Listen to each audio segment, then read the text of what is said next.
We have to start at 3? Yeah, like we have to enter a game at 3. Alright. Wait. Do I join? No, Or we're, is it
How do you hide chat?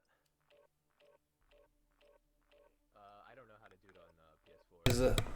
What is going on, everybody? This is Matt Parks here, back for day number 2 of the Bragg House Esports March Madness bracket. I'm joined once again by Lavelle Wan as well as Devon Morgan.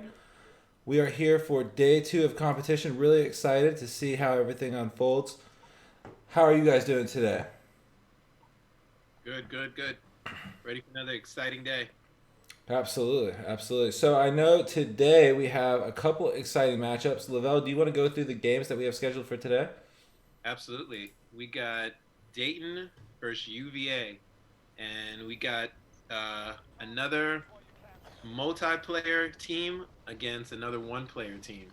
So for Dayton, we have Ariella Grande, 404, against 2 UVA people who are pretty good gamers. So it's going to be a fun competition.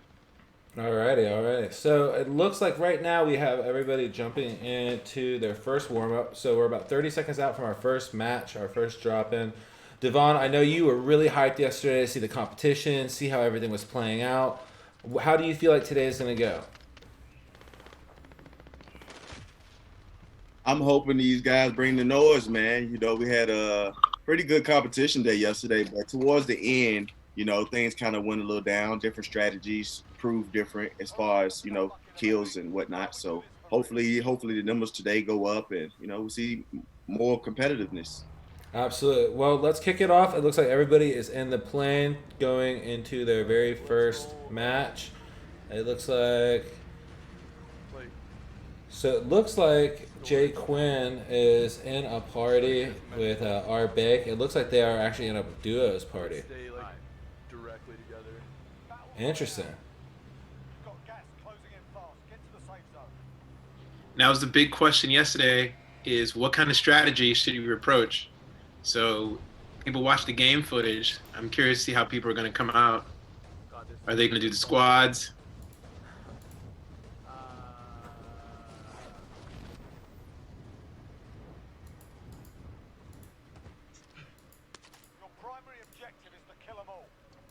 Davon, I know you guys are a different Virginia school, but I feel like the entire state of Virginia is well represented in this bracket.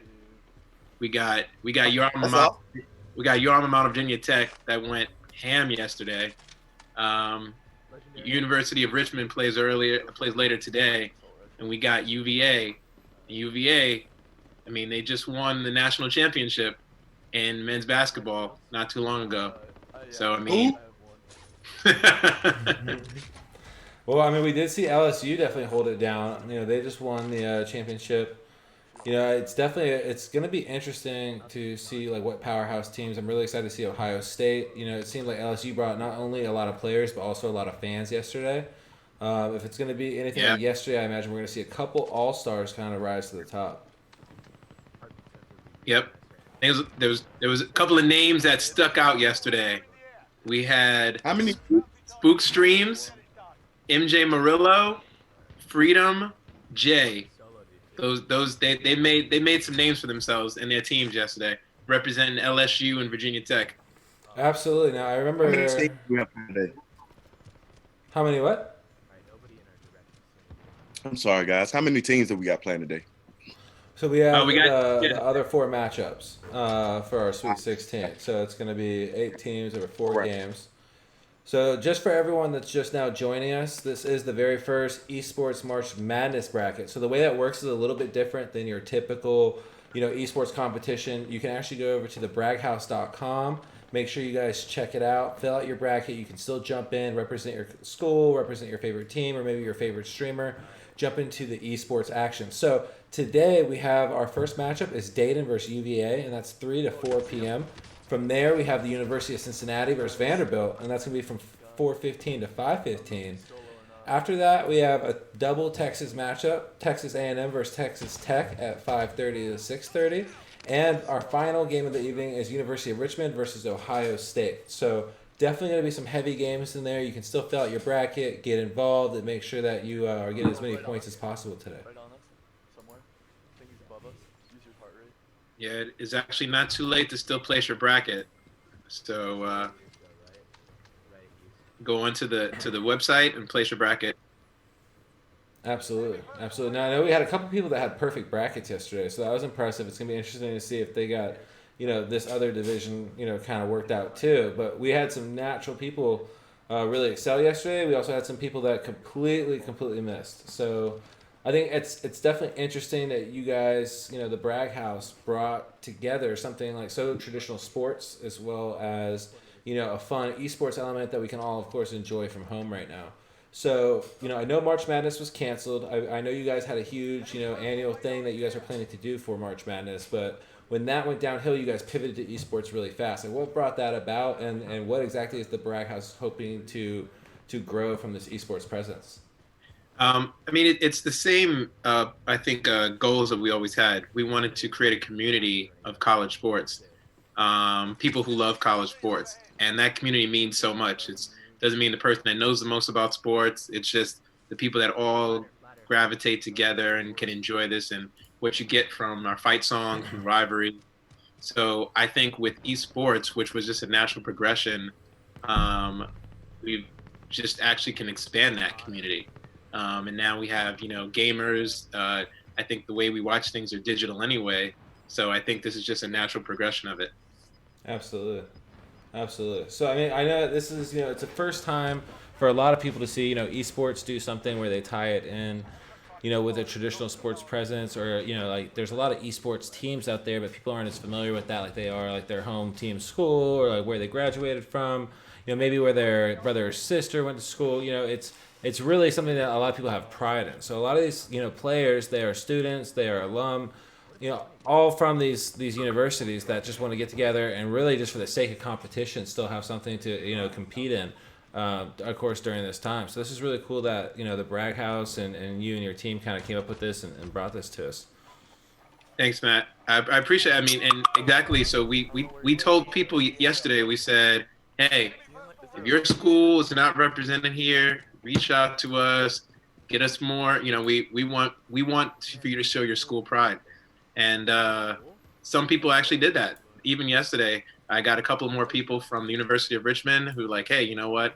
Is it too late? We haven't started to play yet. We want to show our school pride. So, the same thing. If you don't see your school here at all this year, you know what? Let us know. So maybe next month we could do another competition with your school in it. Absolutely.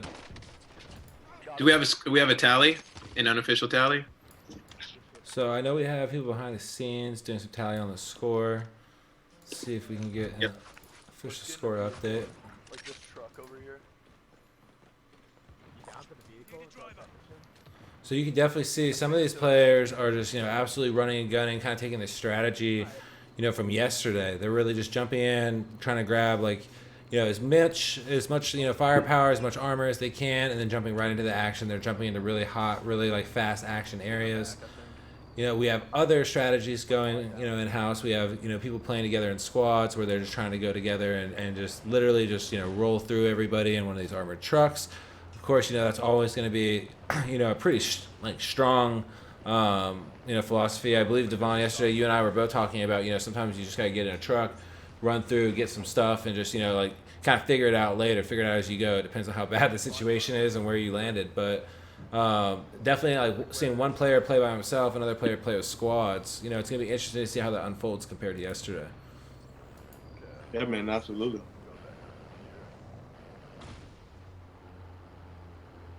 So we have 3 players for UVA. I think we actually had a last player come in, Z Fonger. So Jay Quinn, R. Bake, 3 people representing UVA. So I'm curious because someone actually asked me, and they said, oh, well, if you have 3 players, then, you're going to win. And I'm just like, I don't know, because we know that LSU went off yesterday, and their player just went crazy. So even though I think if that player was solo, he would have done the same, but you don't know. You have different strategy when you're solo. So I'm curious to see what's going to happen here. Well, it's interesting. I think that Z Fonger had a couple issues at first when he was first jumping in. So I think he's getting a late drop, but he is definitely on a much heavier weighted team. It's going to be interesting to see kind of how he catches up. Now, he is actually just now jumping into his first match, so we can actually transition over to him. He just got out of his first warm-up, so this is Z Fonger's first drop.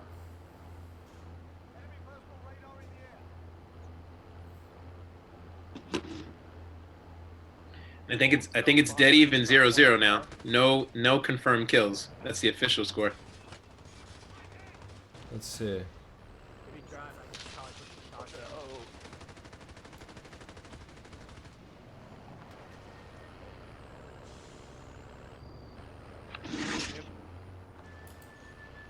Yeah, I do.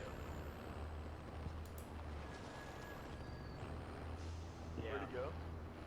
Oh, behind us. Let's get out and kill So it's definitely interesting. We got a lot of different strategies going. Nice.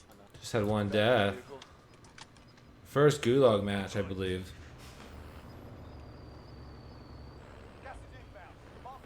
He was You alone. got 3 kills so far, right? Yeah. Nice. We got 2 players in the gulag. Damage, and then you go in for the kill. I'm down. Dang. Looks like he's going to be going in first. We don't want to be kill stealing out here. See if you see anybody in the loadout. So this is Grande 404 going into the gulag, I believe, first. I love that name. I know. Yeah, in the trunk. Yeah, we had Ariel. some pretty comical names yesterday, comical names today. Said I'm going for I mean, it's good to obviously have a sense of personality. When you're streaming, I think that's definitely like a key to having a good personality. A lot of these guys are already pretty heavy esports guys, pretty heavy competitors. But I'll be honest, when I saw that name, I literally laughed out loud. I thought that was pretty funny. Or is that too far?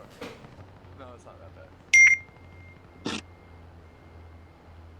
All right, so we got 2 different fights going on right now. Oh, guy right there. So Jay Quinn has 3 kills. In this building. Okay. Right in front of us.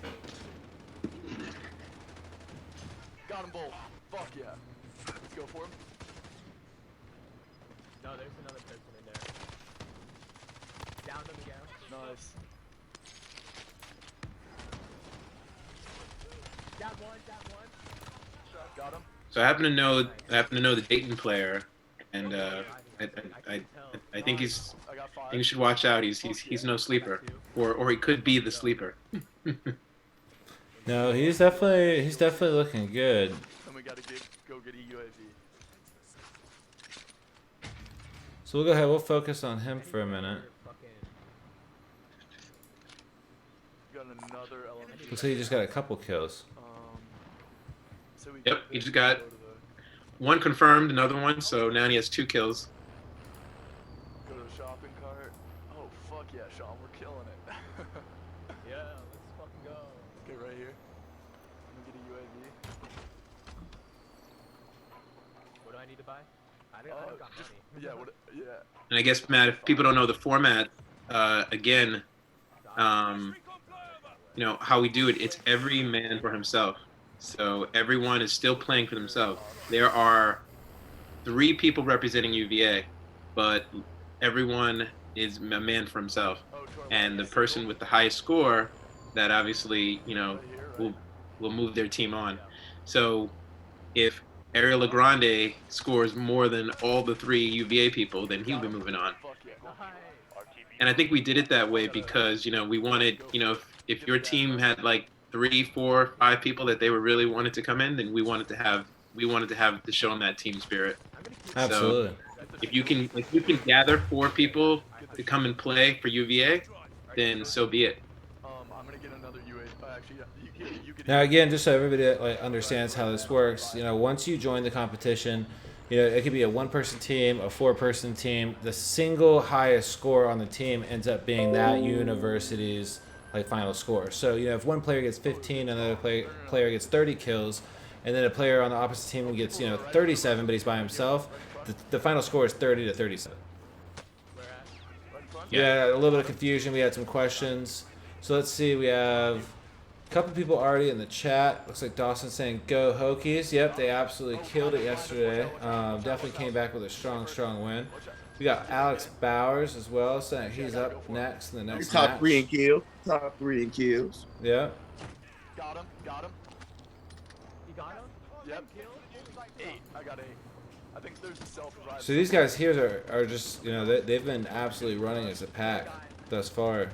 Broken field. I'm going after him. Got him. Nice. Get him out. Got him. Oh, behind me. I'm getting shot at. Shot. Where at? I don't know. I think over by this rock. Yep. Got him. Team down. Fuck yeah, I got 10. 10 kills. Get on here. Then I gotta heal up, and we gotta loot. Oh shit! I'm down. Go.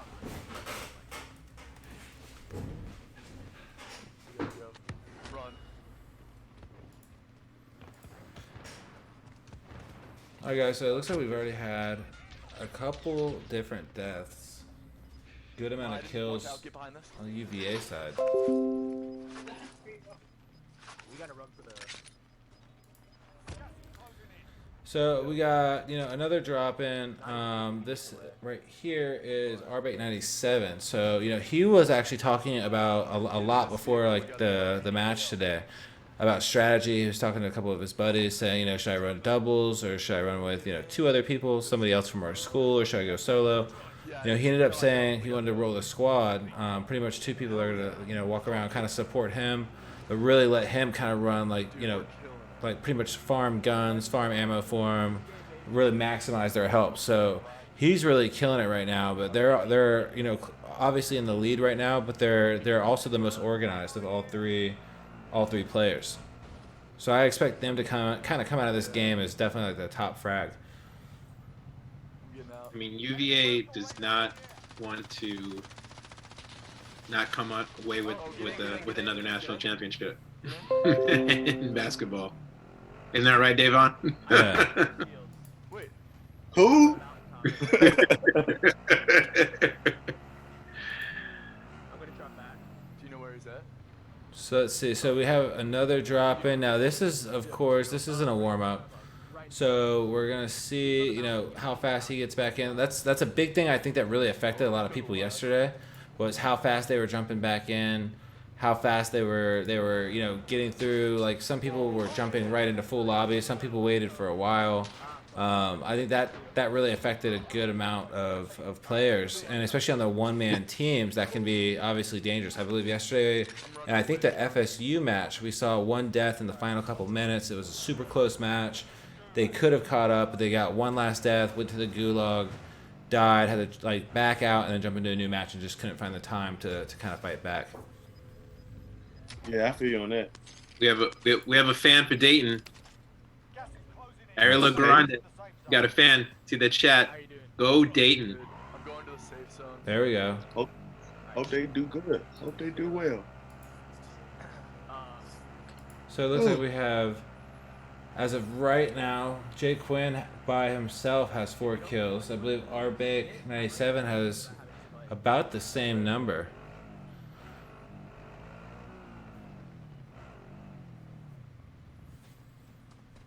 So guys, if you haven't filled out your bracket already, you can go right over to thebraghouse.com. You can fill out your bracket there. You can actually jump in still. Now, the first couple matches, all the matches yesterday have already taken place. You know, it's really, it's not the, not the end of the world. You can still jump in. You can score high. Some people still have 0% right after yesterday. So you could still be in the lead if you make some good picks today. So go on over, fill it out. We have 3 more games today for you guys to enjoy. So make sure you get it filled out before we get this game over with. Once we start the next one, of course, you won't be able to put any bids in on that one either. So go over to thebraghouse.com, fill out your bracket, and join in the fun. And we are still in the first round, right, guys? Absolutely. Yep. The Elite 8 will be tomorrow. Ooh. Let's fucking Who's going to make it? Who dares win? Well, so we know yesterday, obviously, so LSU versus Kansas, they played. LSU won. After that, it was University of Georgia and Texas at Austin. Texas I think they actually blew them away at 17-6. From there, it was Gonzaga versus Baylor. I believe our closest game of the day was right down to like the last couple minutes. That ended up being a 10-9 victory for Gonzaga. And then, of course, the VT Florida State game. I hate to say it, but Virginia Tech Hokies. Devon, you were right. 34-17 killed the Noles. Hey, don't forget to add the words blowout to that, too. You know Absolutely. Absolutely. They really brought it yesterday. Now, I know that we had MJ Murillo. Got a gulag, man. Let's see. I believe we do have one player in the gulag, but he already lost. He's actually already back out. He's joining into another match. That would be Arbate 97. Where's he at kill-wise? So right now, I believe he's at 4. I think Arbake 90. I think only Jay Quinn actually is the only one who has kills for the team. I think. I'm not sure. Oh no, you're right. He has 4. Okay. Who's up though, team-wise? UVA. Arbake has 4. Jay Quinn has 4. And right now, Grande 404 has 2. Z Fonger back in the menu, got in late, has been trying to make some noise, died pretty quick, went to the gulag and couldn't find a victory, but we're going through it. I only dislike UVA when it comes to football. Everything else, they the home team. That's it. That's good because we have an intern from UVA, and she's been bringing a lot of the team love from UVA. So Oh my God. UVA's been really good for the Bragg House. Man, we let them get one win and they just don't know how to act. Every chance they get, that's all I see. Don't worry about it. Trophy coming back home this year. Well, So we have 3 of the 4 players inside the menu right now. So we only have 1 player in the game, and that is Z Fonger. So he was just out, but now he's back, kind of ahead of the pack. Unfortunately, he still has 0 kills right now.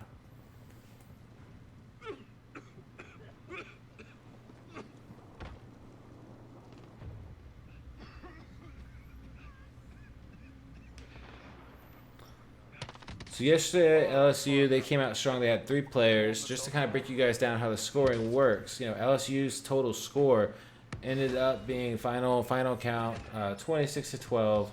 H. Howe, he had 7. Spooky Streams, he had 26. MJ Murillo, he had 16 kills. So it's going to be really interesting to see kind of what comes out today, what ends up taking place, and obviously how we kind of see the outcome of today. Now, that being said, Taylor G Squared, he was the one representative of Kansas. He did really, really well. Did good to fight, but like literally was just running around the whole time looking for players to fight. Just could not get good drops. He also picked pretty obscure drop spots. But in the second game, we had a Sergeant Bean 13 at Texas at Austin. Really, really take it away. Really kill it. Did very, very well for himself, and he was playing mostly solos. Now we have a rematch of college football with LSU playing Texas tomorrow in the Elite Eight. So Jay Quinn has 11 confirmed kills now. Ooh, Wow. okay. That's how you work, baby.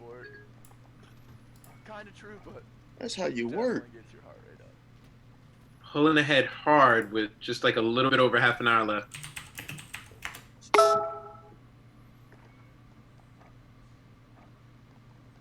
Somebody just dropped into a new game. Who was that?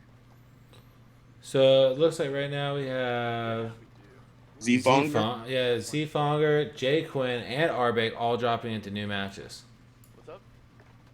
I was about to say my boy got a bow and arrow. He tripping. So we'll go ahead. We'll go back over to Arbeck 97. He's about to drop into his next match. Next match is mine. Go Dave. All right. Is he joining? So Devon, when you usually play, what is your usual strategy? Do you usually try to go, run and gun? Are you more of a camper? How do you usually play when you're playing? It depends on who I'm playing with and how I'm feeling. Like if I'm playing by myself, it sometimes I might just hot drop run and gun. Other times I do better when I run and gun. I stink when I camp because I feel like I always just get out sniped. Like I might have broke a guy's armor and then end up dying anyway. Okay. You know what I mean? It's just like, I don't know. It all depends, man. I like to play different ways, whatever I feel is working. But I notice I play better when I'm just more aggressive. Absolutely. No, I've done both. I've definitely, I've tried the more aggressive route. I've tried the more passive route. I've noticed, both of them kind of work depending on what your loadout is and what you end up finding loot-wise. But I Yeah. usually do the best going first thing for a vehicle, driving as far away as possible from the general line of where the plane drops you, and then kind of looting there, but kind of having free roam of it. Usually you find some pretty epic loot there too. Right. Okay, contract accepted. Is that a bounty or no? Yeah, it's a bounty. Yep, looks like you got a bounty. You got to go get that. He got the wrong gun out for close range battles. I tell you that though. Yeah, we'll see. He has a squad mate with him, so again, Yeah. if he gets that kill, it's not going to count towards his total kill count. It'll be towards his friend's kill count. Yeah. Who I don't believe is also he's not somebody that he's also streaming the competition with. All right, so there's the death. We'll go ahead. We'll come over. We'll look at Sifonger again. Wait, why is this taking forever? Sean?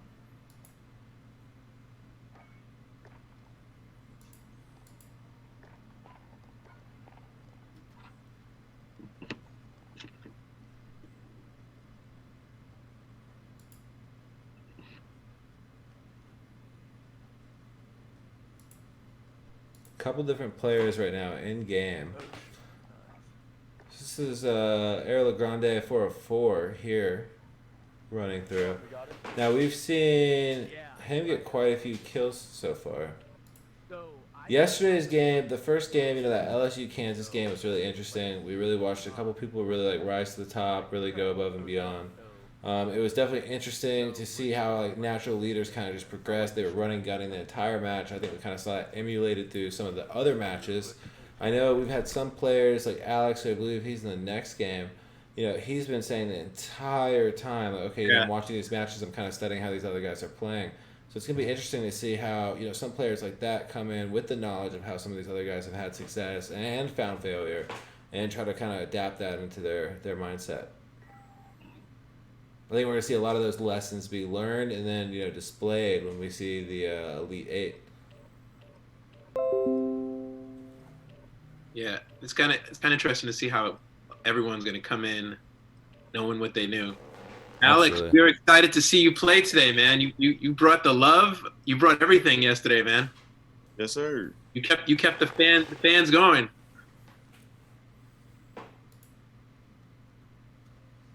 So let's see. We'll go back over. We have a couple different players. One is in the menu. So right now, it looks like Jay Quinn just got back into a match after losing. We have over here Arbate97. He's been alive for a couple minutes. I believe he's gotten 2 additional kills. And that means I can play it 100. Oh, yes. I'm It's down. beautiful. Perfect. Into a vehicle. The last count I got was Jay Quinn with 11 kills.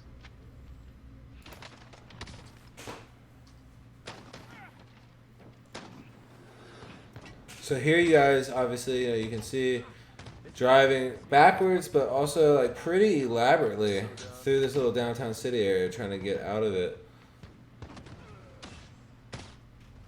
This is Garney 404 trying to get himself a nice little sniping perch. Instantly dropped. Here's the kill cam. And now he's going to the gulag. Come on now, bring it home now. So it's going to be interesting to see. Now, yesterday we were talking about, the different strategies. We're going to go ahead and hide the cams real quick just so you can see how much ammo he has left. This is a pretty tactical situation. Devon and I, we were talking about our different utilizations here. He kind of just runs, guns, looks for the other person. I'm much more of I try to hide right next to where that flag is going to be, try to kind of position myself tactically, and then from there wait for the other player to approach me. So he's already wasted more than half his clip. They're out of ammo, and now they're just boom. So he got a win. We still got 30. Good win. You gotta always, always, always love a good gulag win. You have to. Yeah. So let's go over. Let's check out Arbate97. He's back now. He's in one of the armored trucks. Yesterday, Devon, you and I were talking about the love of the vehicles, especially this truck, the helicopters. You can really do some damage with these things while you're playing. Also transporting your friends around. Lavelle, I believe you and I have talked yesterday before our show about your love for the helicopter, just kind of using it for tactical movement around the map. I said, wait, give me It's 20 going to be minutes. interesting to see kind of, what players use them today, what players are just dropping right into hot zones, just instantly going for frags. Yeah. Yeah. I'm down. Okay, we gotta. Should we just exit? Go ahead, Devon. Go for No, you timed out. What it broke up. What did you say? Oh, just yesterday how we were kind of seeing some people drop right into hot zones, running around. Sometimes you have people that are sitting there, they're jumping into vehicles, kind of touring the map, looking for people almost in a hunting way. It's going to be interesting to see how both of those strategies work today. We saw what worked for LSU. We saw what worked for Texas. We saw what worked for Gonzaga. And we saw what worked for Virginia Tech. But all of them were completely different strategies by completely different players. So it's going to be interesting to see kind of who today's stars are and what methods they use to get there. Yeah, man. Everybody had different strategies. I think it was a lot of run and gun from a lot of the trio teams because, everybody has their squad leader with that one good guy, maybe 2 good guys, and LSU played with a good strategy. They had a run and gun guy. They had a guy that was going to jump out on you. Somebody else was driving the truck. The way they played together, it worked well for them, and I'm looking forward to seeing what's going to happen afterwards. He's got 20 rounds left in his gun right now, which is interesting. He hasn't really picked up any ammo. I think he's actually still looking for some right now. Yeah. Devon, I know you played at the top levels of college and the top levels of professional sports. What do you think about the competition in our first esports March Madness bracket? Man, the competition is sick because I've seen some things on here. It's like, I gotta add that to my bag. You know what I mean? So, competition wise, man, it's been great. Again, watching the guys like MJ Murillo. What was my guy? What was the G2? From Kansas. G squared.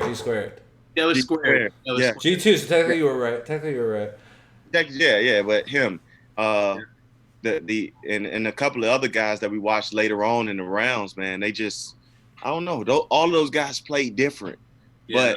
they were effective and they were very, very accurate as far as, their thumbs. Like, Absolutely. Now I know we have some streamers that are on console. We have some streamers that are actually on PC. I know we were talking about that yesterday, Devon. PC. Typically, people think with a mouse you're gonna have a way higher DPI. You're gonna have a way higher, ability to kind of point click. Now, Devon, you're usually playing on PS4 or Xbox. PS4. PS4. Okay, so I think Lavelle. I believe you also play on a console. When I have played it, I've played it on PC. How do you guys feel like the competition is between the different platforms? This is really one of the first, competitive first-person shooters to actually do cross-platform and do it really well. Well, the cross-play is fun because you get to play against guys with different systems and you don't get to miss out on certain buddies that have different systems. But overall, PC hands down is the best because it moves way faster, So it's just like I was speaking about yesterday, I'm going to turn the crossplay off on mine. So that way, I think I want to see what my game is once I turn crossplay off, because that changes, then I'm definitely going completely PC from now on, because again, my KD right now is like a 0.7. And I'm like, I know it should be higher, but again, I keep running into guys with the PC and I just can't keep up. Yeah, absolutely. And I mean, I think that for me, anyways, it feels way easier. Like, I can definitely tell when I'm playing against, or like going one-on-one. If you're, and I'm sure you know what I mean, like dancing around a building, dancing like throughout a building, trying to figure out where the other player is. If you're on a PC, you're going to move way faster and usually react way faster. I'd say 9 out of 10 times getting the drop. I want to land like this green building. We're under half an hour, guys. So the matches are flying today. Yesterday we kind of saw the same thing. They got into it. As soon as the action started going, you really, almost instantaneously, you saw kills start happening. Right.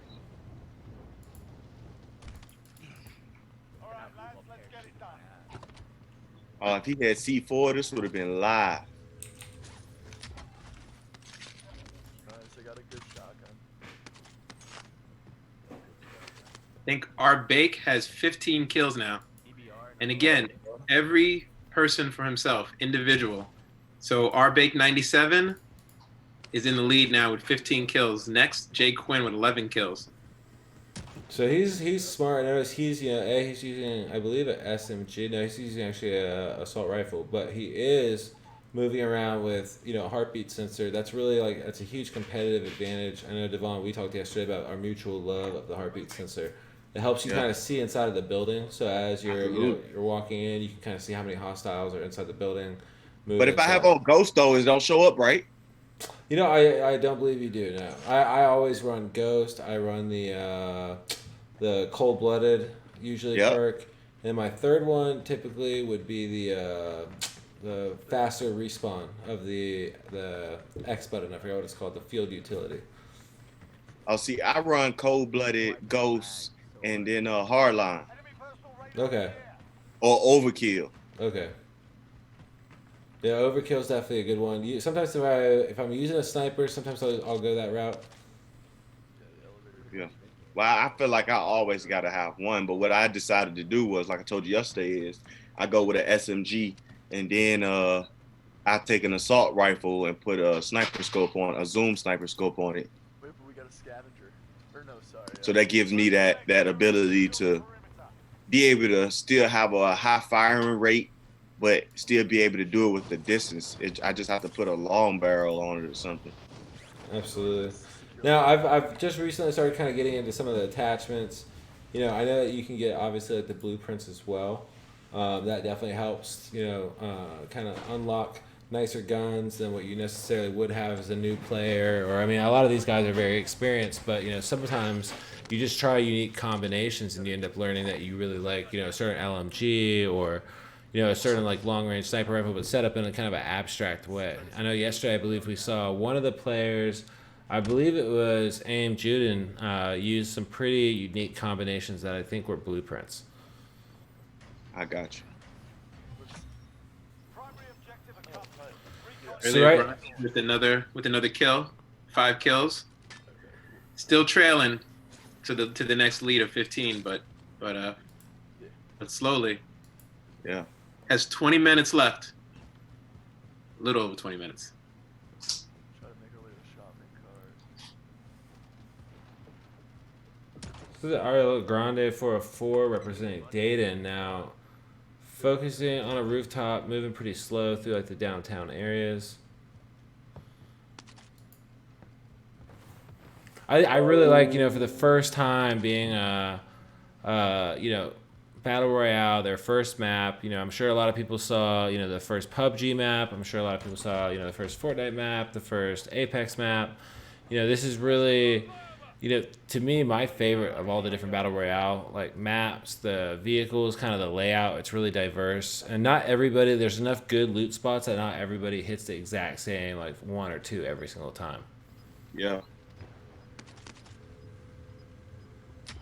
I think it's who's. It's not who. It's who's now. Hey. Where's the closest beach? I think Matt. I think we have some special guest for Devon at 4:15. Absolutely. So who is going to be joining us? I believe we have one of the Virginia Tech players from yesterday, correct? We do, and we'll have another as a Virginia Tech intern actually at the Bragg House. So they're going to come on for talk a little bit, just briefly about how the match was, and kind of share some of the love. So all right, be happy to have them on. No doubt.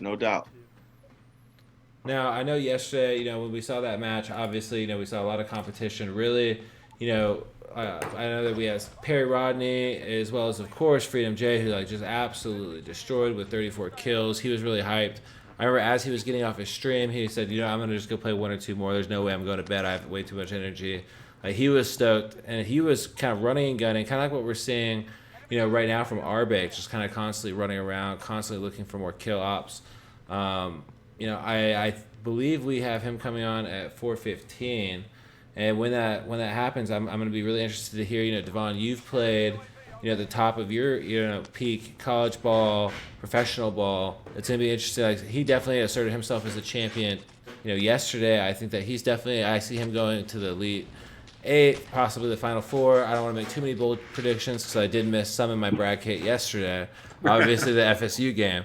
But, as we move forward, it's going to be really interesting to see him progress. He's obviously already, kind of shown that he's here to end up in the final game. Probably, win it. I'm gonna hold out for my boy Sergeant Bean representing Texas, because Texas is my alma mater, and I don't know. The Sarge took off at the end. He was very surgical. And then he took off. So I'll just tell LSU to play really smart tomorrow, because I think the Sarge is coming with a plan. And that door definitely opened by itself. See, come on, bro. You saw the door open.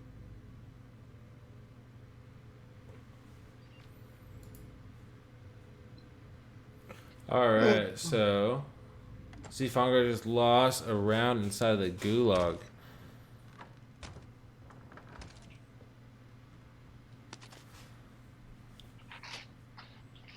Enemy personal radar in the air.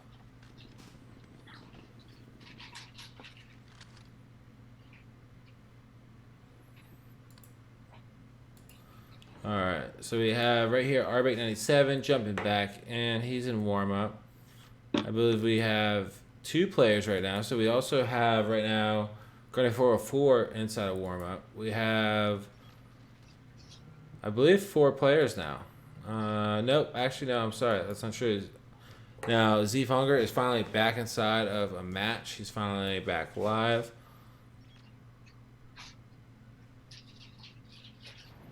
Dropping into his first match after just losing inside of course, the gulag.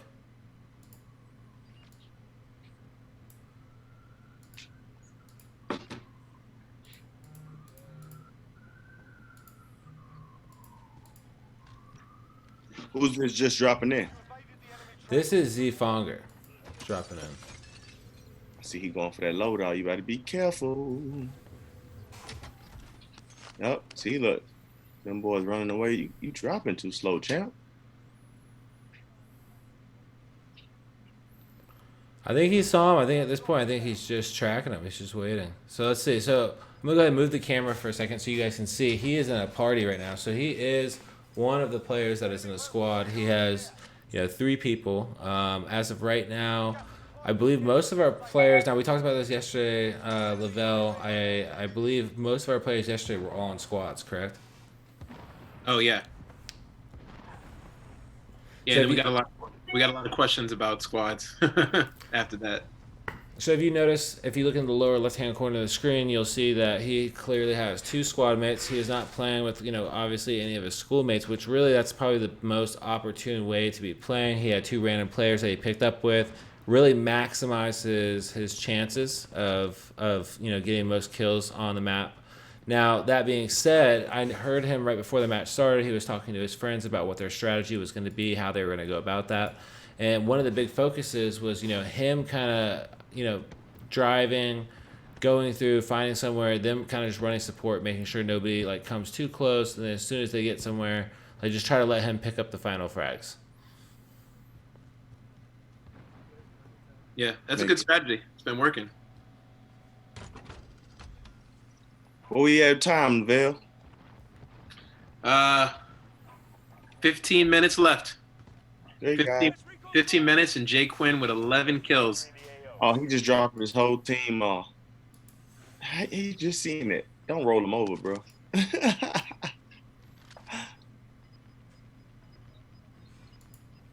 What's funny is you look at those guys looking in the same direction. Like, what are you doing? Yeah, I'm sure, you've probably got into, pickup games before and, seeing, absolute, craziness unfold. That's happened to me, especially when you have pickups. Sometimes you have random stuff happen. They'll jump out randomly. Sometimes they'll be driving and randomly just drop you off a bridge, drop you off a cliff or something. Yeah. That's the scary part about a pickup group, especially in a competitive scene like this. Yeah, man. What I've been doing lately is I've been playing a lot of solos, trying to get my game up. You know what I mean? Absolutely. Yeah, they just launched the solo mode, correct? Well, since I've been on it, that's all I've been playing. Again, I just got my P4 back because, I'm in the coaching world right now, so I don't really have too much time to play video games. Absolutely, absolutely. Well, I this game just came out too, so I know Lavelle, you did. Obviously, you guys kind of had to rush to get this done. You guys were literally. March Madness was just, it should have been just a few weeks ago, kind of canceled last minute. You guys instantly pivoted your entire March Madness platform over to esports so you can still give a competition to the people. What made you guys come up with, the esports hybrid model? What made you guys want to kind of, bring those 2 combinations together in such a unique way? I think, as I mentioned before, I think it was going to be a natural progression anyway. I think esports is, esports is there now. It's been there. It's we have serious gamers. They consider them athletes. I mean, this is a real thing. So we were always going to go into it. I think unfortunately when COVID happened and social distancing and people couldn't really be next to each other, we tried to say, how can we create that same intensity with sports? How can we create that same community? Yeah, no doubt. We're happy every day.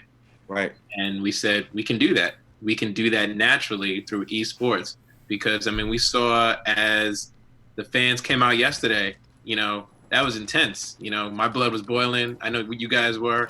It's it was amazing to see people come out like that. And that's the community we're trying to create. So I think it was inevitable, but I do think that COVID kind of forced it a little bit further. And we're really happy because, I think we can only do bigger things with all of this. Absolutely. Yeah.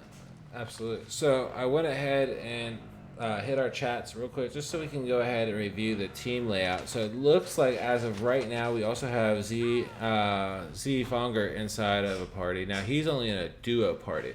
So if you guys notice there, you'll see that he has a pickup group. It seems a lot of these guys are using pickup groups to kind of maximize their their kill death spread. We do have only 12 minutes left in this match, so I think everybody's kind of picking it up. I know that we have some like pretty heavy action going right now. We have, as of right now, Arbate97 trying to get some more kills on the board. He's about to drop in for the I believe, 5th time. You're up, soldier. Now go sort this fucker out. Now over here we have Ariel Grande 404 going through, looking through a building. Looks like trying to get up to the roof, trying to hunt somebody. You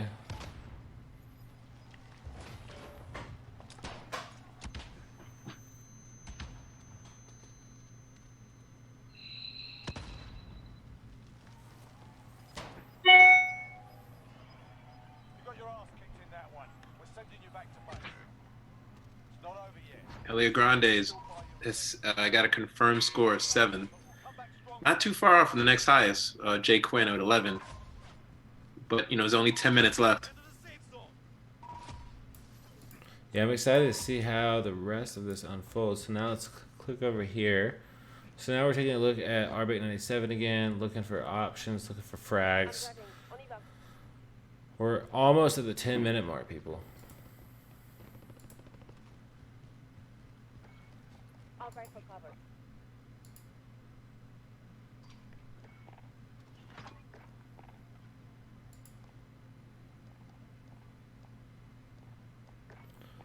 So we got Jay Quinn jumping back into a match. He is in, I believe, his 3rd, 4th match. Heavy with the kills on the board.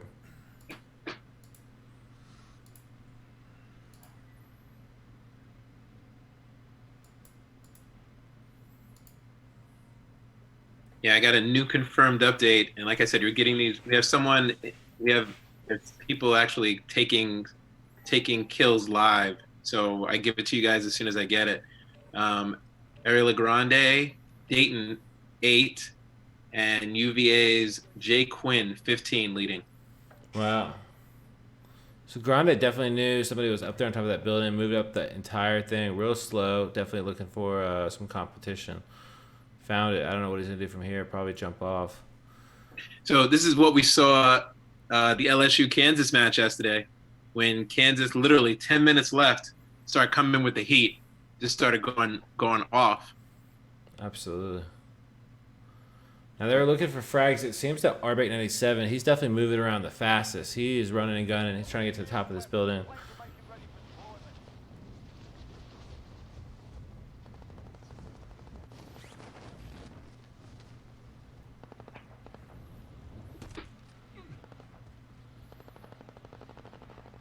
Nine minutes left.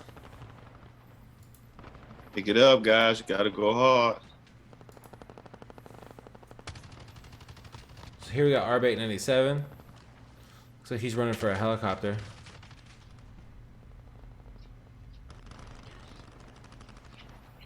Oh man. Definitely a good play.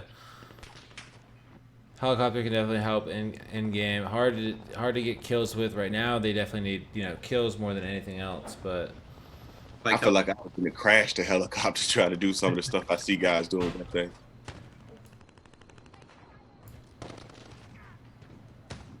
going for some frags.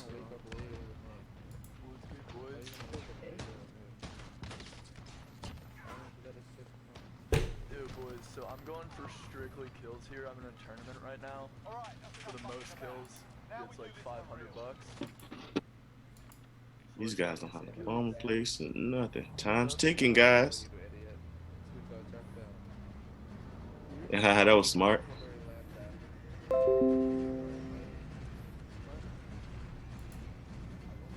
Alright. Gotta lead them.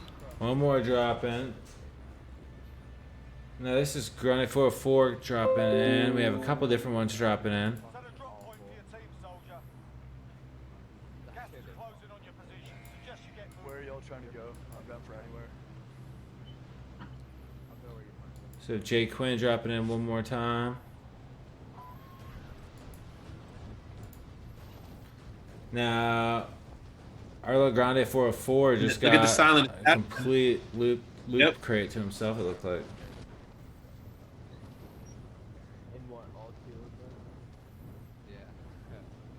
I honestly don't really see. I see one squad to our. All right, lads, let's get it. Coming down to the crunch, guys. So What's the he's- overall score right now? The lead is Uh, 15 Big Quinn and 10 Ariel Grande. You said 15-10? Yep. UVA 15, Dayton 10. That was impressive. He let the helicopter go, let everything go just to chase this dude through the building. Yeah. He really wants that frag.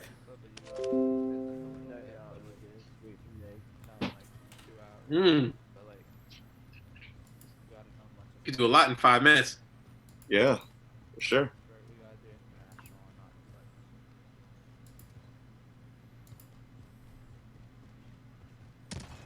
So we'll go ahead and transition now. This screen right here, I'll go ahead and explain. Top left is Ariel Grande 404. Top right is Arbate 97. And bottom right is Z Fonger. So we got all three streamers live. Final couple minutes. We have one more. Jay Quinn. He's about to drop back in. He doesn't count as a team. Yeah.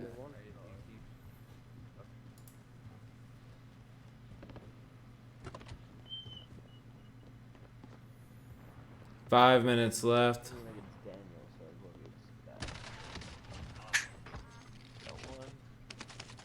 He died immediately. He was a solo. I got a pillow if anybody wants it.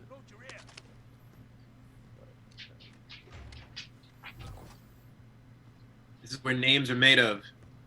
We were still talking about Taylor G squared, even though he lost literally all day yesterday. Yeah, he was on fire yesterday. I mean, I felt bad. You know, he had a couple bad spawns, a couple bad drops, but I believe one time he ran around for a couple minutes without seeing a single person. But, you know, when he did connect, he almost every single time walked away with quite a few frags before he went down. Ariel Grande, another kill. UVA 15, Dayton 11. Fresh into another gulag match. 5 minutes left.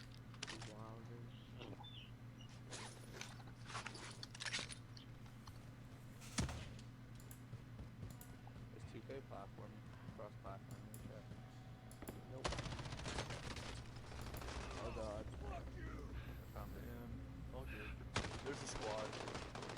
I'll go for the gulag. One's completely broken.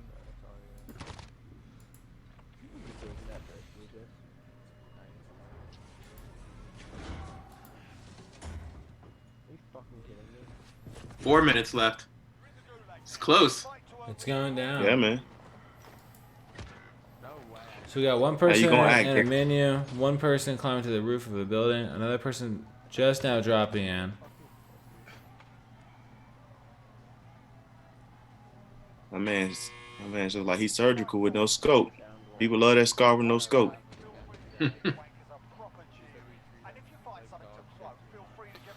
Yeah, I mean it's accurate, man. Yeah, it is It's though. super accurate. Doesn't jump around on you. That is the most unexpected. All right, guys. So if you are just now joining us, this is our first match of the day. It is almost over. We got 3 minutes left. This is the Esports March Madness bracket brought to you by the Bragg House. Now, if you are just now joining us and you haven't filled out a bracket yet, you can go over to thebragghouse.com. We're going to be showing that screen here in just a few minutes. Thebragghouse.com. Fill out your bracket. Join in on the fun. Represent your favorite school. We have a couple more games today. So already we've seen 4 matchups yesterday. Today, this is the first game, Dayton versus UVA. It looks like UVA is definitely going to be bringing home the W. After this, we have the University of Cincinnati versus Vanderbilt, Texas A&M versus Texas Tech, and then the University of Richmond versus Ohio State. So fill out your bracket. Join in the fun. Make sure you're ready. The next game is coming up right after this one. This place looted already. No, not all of it. Can I get into it? Want to use that sniper, man? You about to get high ground. Oh, shoddy. No, you stood no chance. Got a couple people jumping back in. Should be under 2 minutes now, ain't it? Oh yeah, Yep. 2 minutes. 2 minute warning. Really, the only player that we have right now inside of any kind of a match is Looks like Z Fanga is going, but not finding anybody to frag. At this point, there's about 1 minute left. Now, at this point, I believe we already have a victor. I believe UVA definitely, unless Air Grande could do something magical and pull out about 10 kills in the next 2 minutes. So UVA has definitely like pulled this out once again, another win. Now, really the big star here, Jay Quinn, RBake97, definitely brought home a lot of kills. Z Fonger riding around trying a different tactic, by himself. Just got into a squad at the end, and it looks like he kind of knew. So now he's just having fun on an ATV. So, Lavelle, real quick, one more time. Where can we go and fill out our bracket while we're on break? Not partial. Just go to the website, which I think you're going to put that link up. Absolutely. Right there. It says join the bracket. You can join the bracket now. Obviously, the matches that occurred yesterday and this match will not count for your overall score. But we have so many cool prizes. I mean, we have speakers, we have certain cash prizes, we have a lot of things all through the tournament. So we still encourage everyone to get out there and play. And you know what? Some people literally got all their picks wrong yesterday. So you never know what your pick's going to be. Absolutely. All right, guys. Well, we are going to go ahead and take a break. UVA just walked away with the first victory of the day. Once again, Nice. the braghouse.com, where you'll see right underneath this screen. Now, we will be back in just a few minutes with our second matchup of the day. Now, if you haven't filled out the bracket, that game will still be counted. You'll still be able to have fun. University of Cincinnati, Vanderbilt coming up next. We will be right back.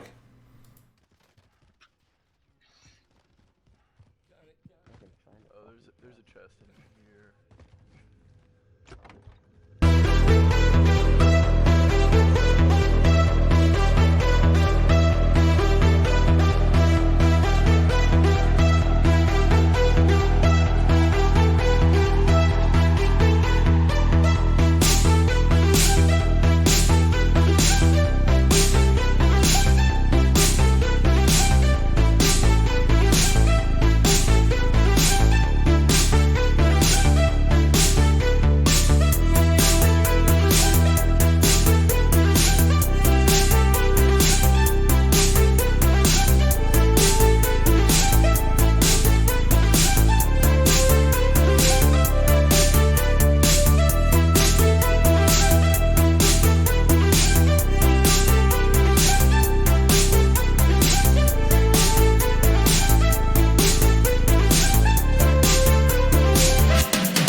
What is going on, everybody? I am back. I am joined now by Lavelle Wan as well as Devon Morgan. Now, we also have joined with us now Dawson and Mark. Mark competed yesterday in our esports competition, really carried the ball, if you would.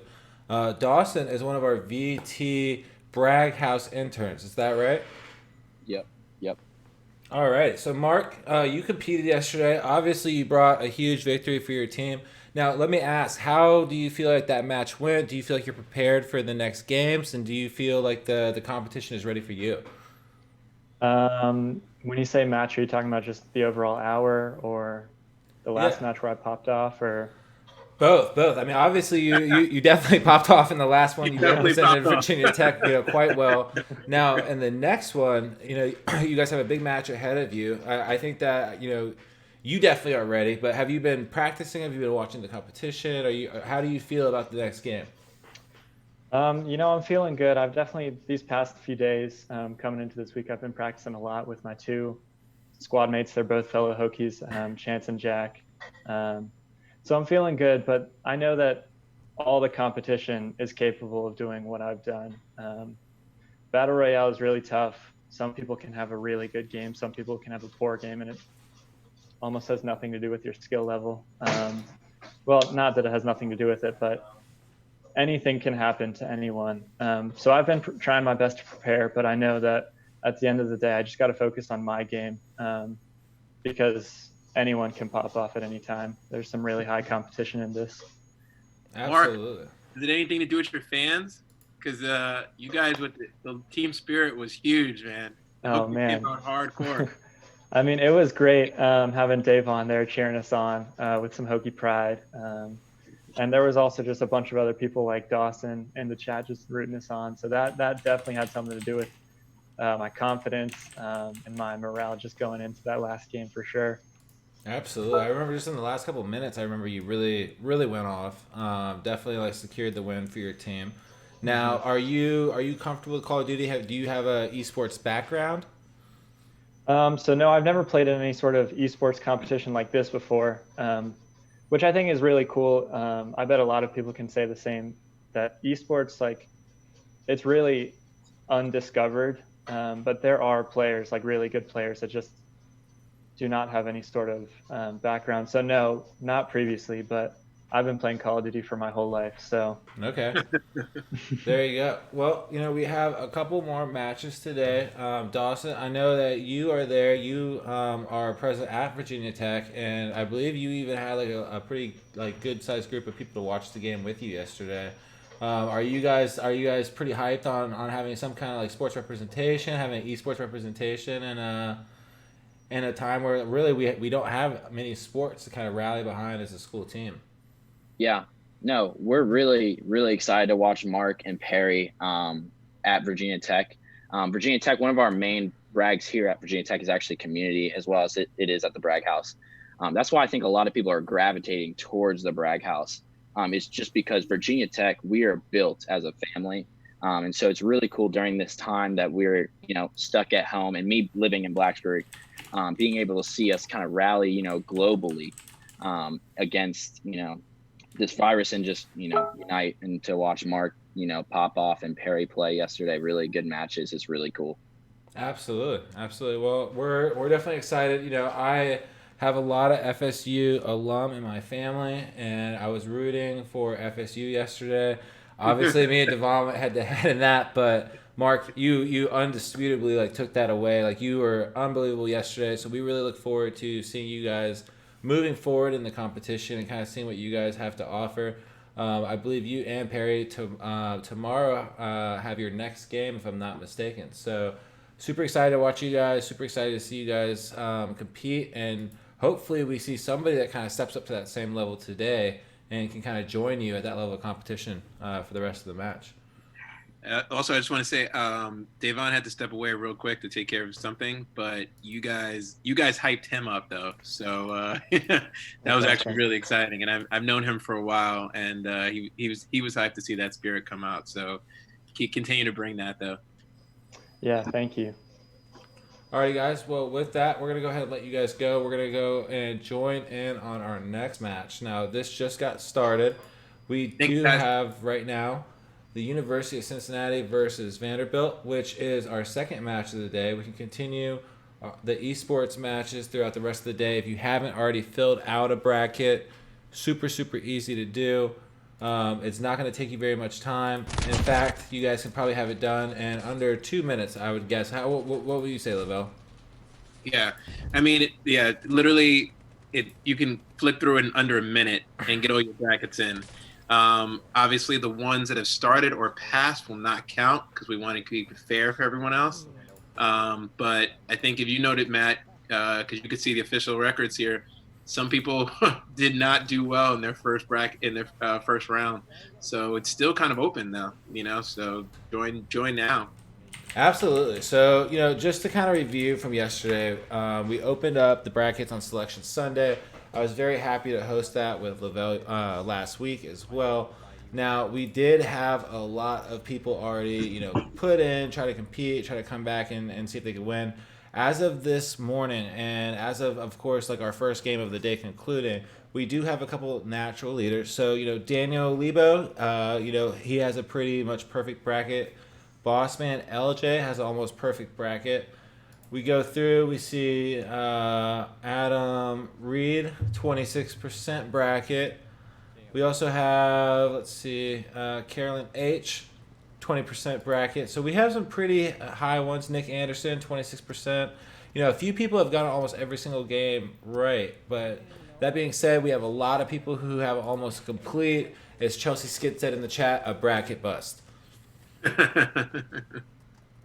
So I'm excited about this because both Chandler, which I'm assuming is Chan Barlow, and Alex Barrows, which I'm assuming is Alex Killjoy 999, are Vanderbilt and Cincinnati reps. They both showed a lot of love in the chat yesterday. Like they came really, really hard for it. So I'm interested to see how well they're playing. Absolutely. I mean, so right now we have pretty much a one-on-one matchup. This is Chan Barlow representing University of Cincinnati, Alex Killjoy 99 representing Vanderbilt. I believe right now it's a pretty equal and fair match. I think both of them have is an unofficial score, I believe 4 kills each, but we are waiting on the official tally from our Bragg House team working on the back. So we should have an official score update here pretty soon. Yeah, I text the home team and I said, but yeah, UVA did show up though. So we have yet to find, as people don't know, the whole thing about the Bragg House platform is community. As you saw what Dawson said, he's one of our interns from our Virginia Tech chapter. And, as he said, our biggest brag for the Bragg House is community. I couldn't even said it better the way he said it. And, so, hey, if your school wants to come out and just go off or pop off, as Mark said, let pop off, so we try to give you as many chances as possible. That does not mean that it's a team thing. It just means that, you have more opportunities for one person on that team to score the most points, but someone has to score the most points. So, we still have yet to see one of these multiple teams crumble under pressure. But, that's what we have Elite 8 and Final 4 for, though. Absolutely. Now, one of the things that has really interested me so far in seeing is, we've seen some people that are kind of just using the stock weapons. We're seeing some people that are using, like, highly kitted stuff. Now, for everyone who is not really familiar, Call of Duty is a brand new game, just came out, brand new esport. The main thing that like people do there is they get these things called blueprints, right? So you get blueprints from like leveling up, and you can use that blueprint to unlock a gun that you probably normally wouldn't have access to, but it has a lot of attachments, like pretty much very souped up, and they get access to that via what's called a blueprint. So a lot of these guns that you're seeing people drop, some of these guys are really competitive. They may have already earned those attachments. The game has been out for a few weeks now. But, a lot of people are just jumping into it and finding really sick, like kind of meta combinations to use. Yeah. So we're getting the official score soon. Should be coming up really soon. I believe we have 3 official kills for Alex Killjoy at Vanderbilt. Yep. Alex coming through with the fire. I mean, he was really energetic. He said he's gonna get it. He's excited for this match. So, you know, we're excited to see you play, Alex. Absolutely. We just got our first Gulag victory for Chan Barlow. For the lobby, waiting for the level.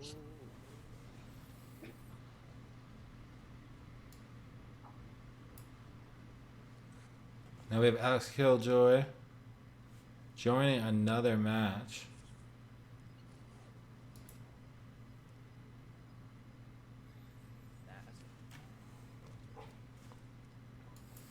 Now, Lavelle, Alex is a pretty highly ranked player in our bracket, right? Mm-hmm. Yeah, I think he's definitely one of the better players that we have, more proficient players in proficiency level. So it's gonna be interesting to see what he does. We'll focus on him for a minute. Now he's just now dropping. Already got his first kill. Well, this is a warm up, but so again, not official, but.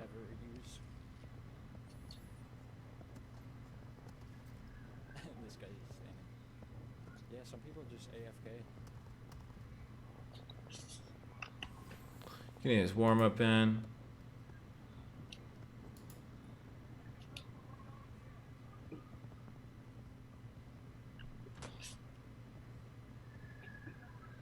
Who's that picture we're looking at there, Matt? Now, right now, we are looking at Chan Barlow 99.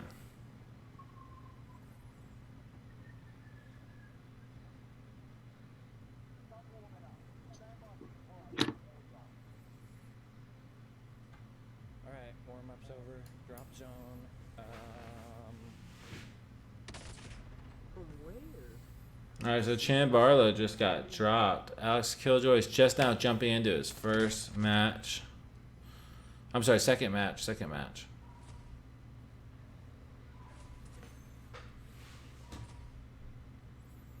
Yeah, and the good thing about both these players is they're pretty evenly matched, though. So we really like this one because we thought it's going to be either, pretty strategic. But they're both good players. They both know their way. So we got official scores tallied up. It looks like Chan Barlow of University of Cincinnati 2, Vanderbilt 3.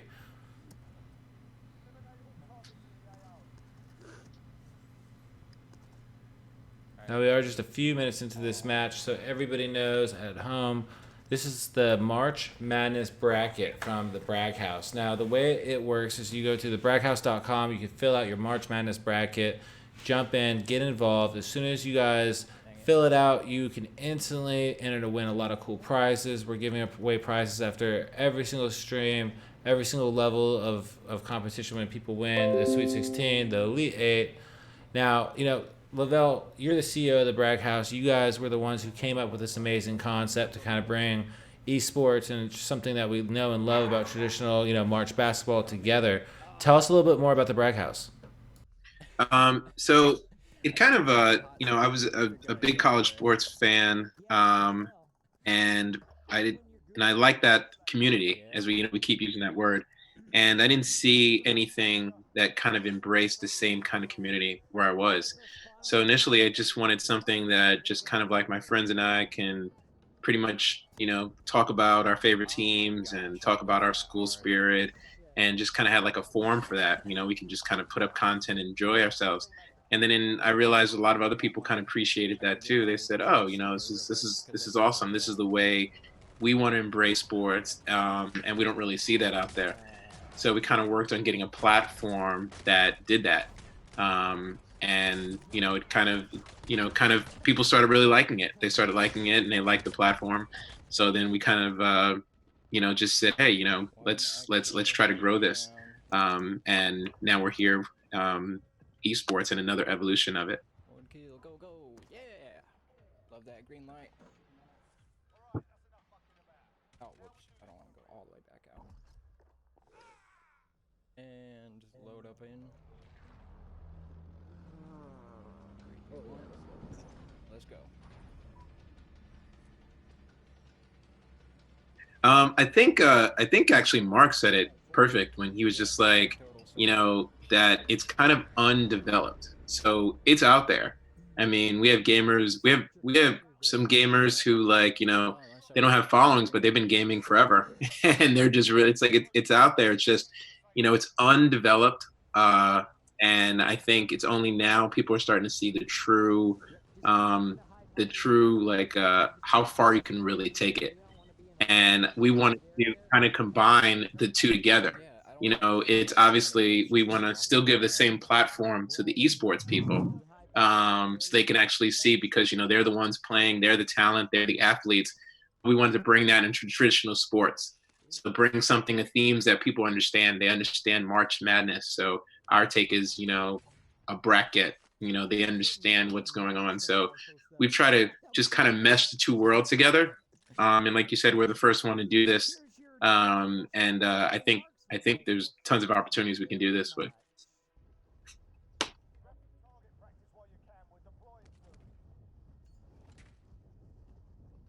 Double XP.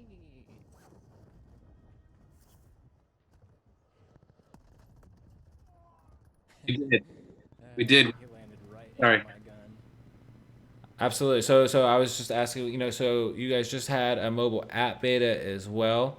I know that you guys have at least, a lot of plans to develop that, the website more. You guys are really developing and investing into that community behind, college sports, esports, and giving people a platform. Can you tell us a little bit more about the beta that you guys just concluded and what the steps, really watch for the future of Bragg House are? Yeah, so we did we kind of did the beta over college football, which obviously is one of the largest demographics of college sports, and it was it was a pretty huge success. A lot of people loved it. We did a couple of events where people got to test the app out, and we just kind of really wanted feedback. That's all we wanted. We wanted more feedback. We wanted to see what people think, because we're making the app, as you said, we're making the app for people like Dawson, and people like Mark. We're making it for that kind of community. So we have absolute plans to grow that. We want to kind of merge everything now with the esports, bring it all into the app platform, and develop more of the web, and just kind of combine all those things. So I think right now we're just really at the beginning of what we can do. We had a huge turnout yesterday, which I thought was amazing. I think people are showing up for these games just as hard.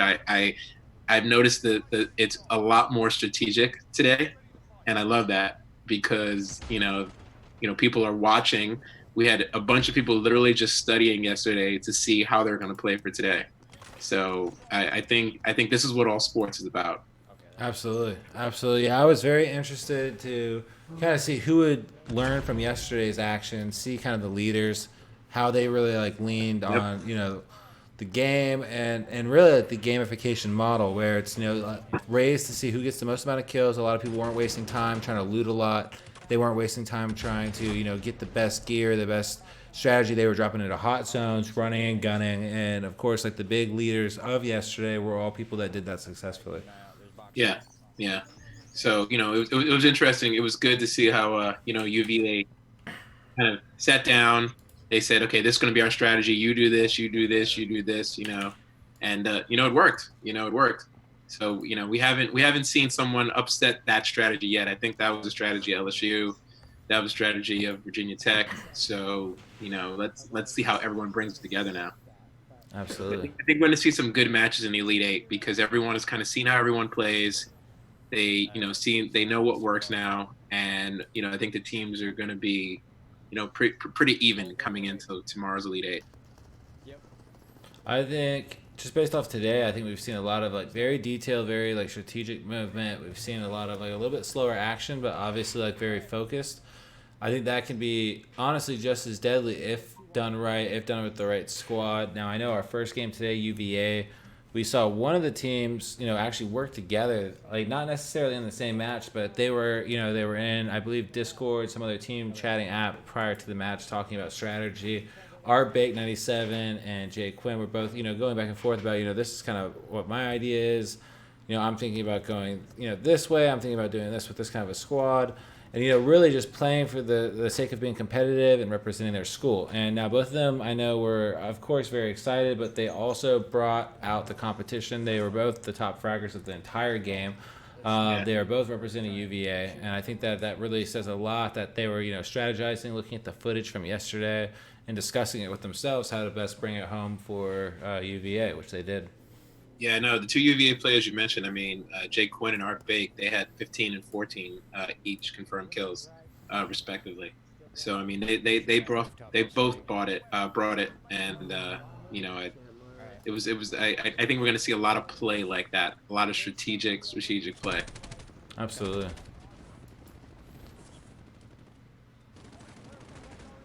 So we'll go ahead and hide the cams for just a second. You can see he is running around with a submachine gun. He also has almost full ammo. He has 150 rounds in his pocket, 64 loading the clip still. It looks like he just saw somebody.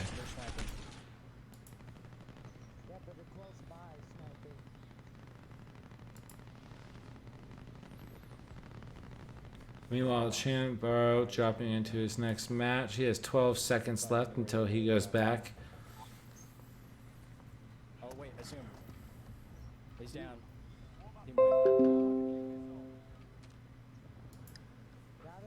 I got him. He's dead. I'm going in this building.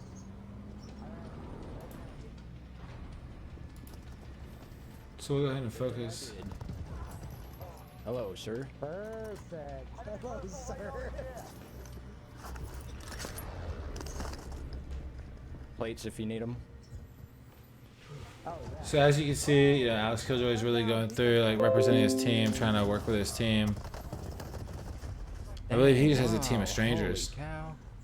Yeah, I think everyone is taking the squad. Everyone has said, hey, let's let's get a squad together. Absolutely. And the official score that I got is 4 for Vanderbilt, Vandy, and 2 for Cincinnati. There we go. Nobody's in here. I'm waiting for. There we go. Aw, man. So we'll go ahead and transition over to the Gulag match. It looks like it is a revolver match, 6 rounds each.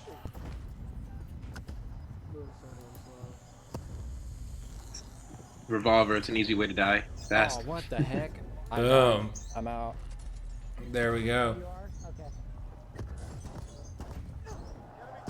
So, it's real pivotal, when you drop into the Gulag, you got to be ready for competition, but you also got to be, more importantly, you got to be ready to just, move and get into a good position where you can see as much of the map as possible.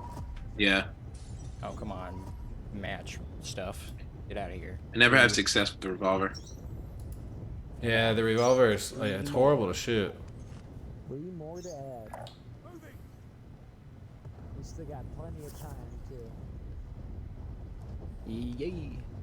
All right, good to go.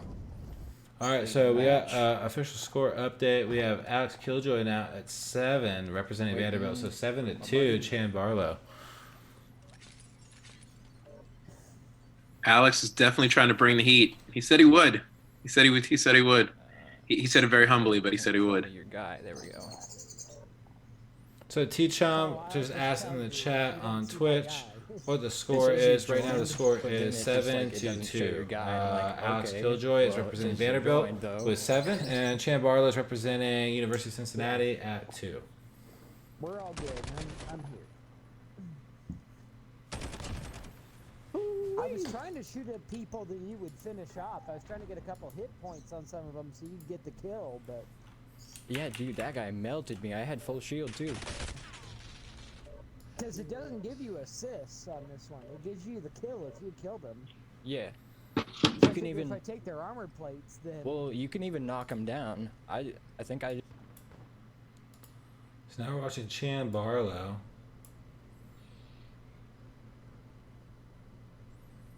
Hunting for a kill. Now you'll notice some players, they have kind of a whited out screen. Their screen's a little bit brighter. Some players will turn, their brightness all the way up, their contrast up, just to help them be able to see people.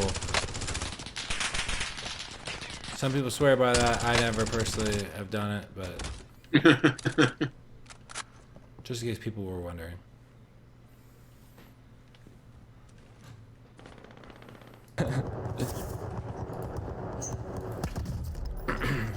Oh, well. So now he's dropping back in. That's fine. It's just warm-ups.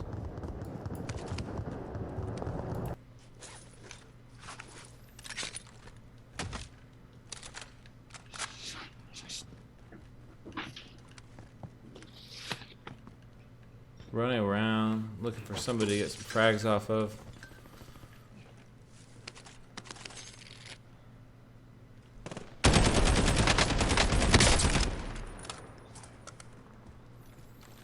Now we're about to jump back over to Alex, who's about to drop in for his next time. We just got a death from Chan Barlow 99. Gonna be going into the gulag.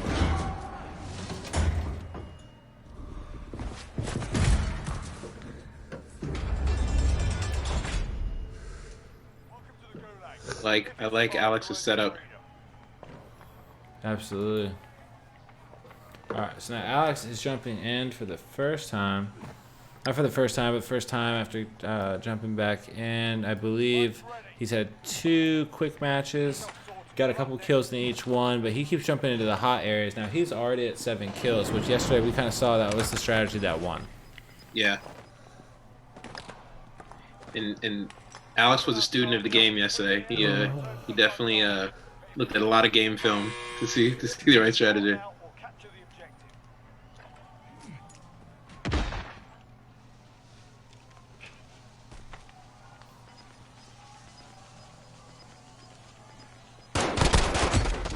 Oh my god. Chan Barlow just lost a gulag fight. He's be respawning. I'm gonna come back into a new match.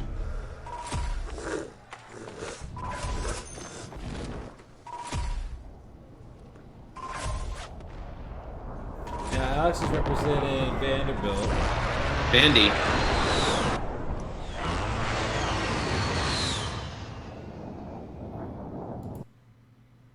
Go. Yeah, but weapons are in the boxes, man. Go ahead and listen to some in-game audio, see what Alex is talking to his team about. I don't actually have a gun yet. I mean, I have a pistol, but...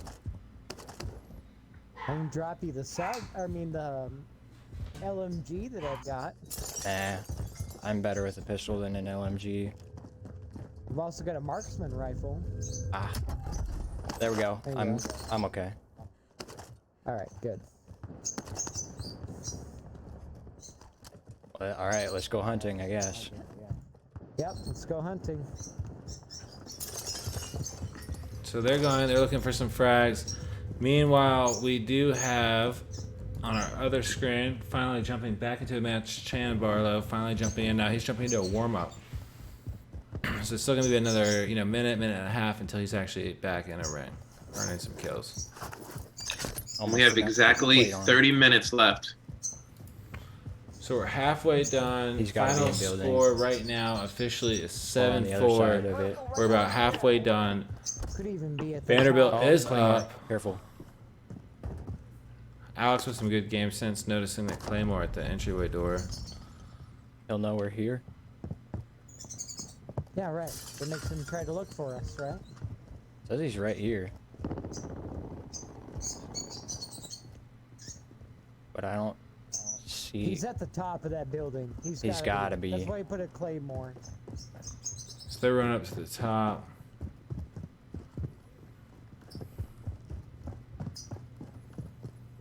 Now he's got a squad mate with him. He's playing a 2-man squad. Oh, yeah, I see him. He's right at the top of this one. Go ahead. Where do you want me to first? There you go. So Alex with another kill, now 8. Perfect. Get schmicked. All right.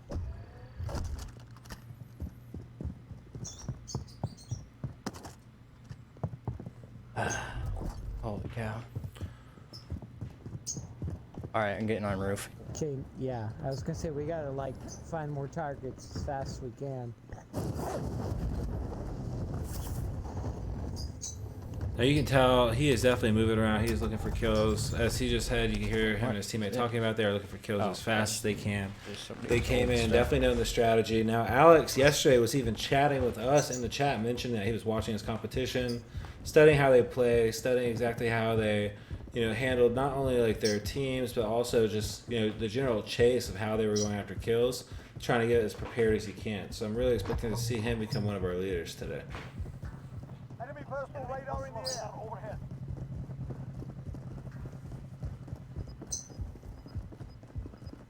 I don't.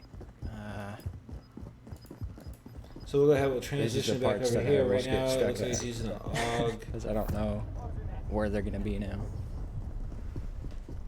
Well, we're in the middle of the circle too, so it's kind of hard to tell where people are at right now. Right.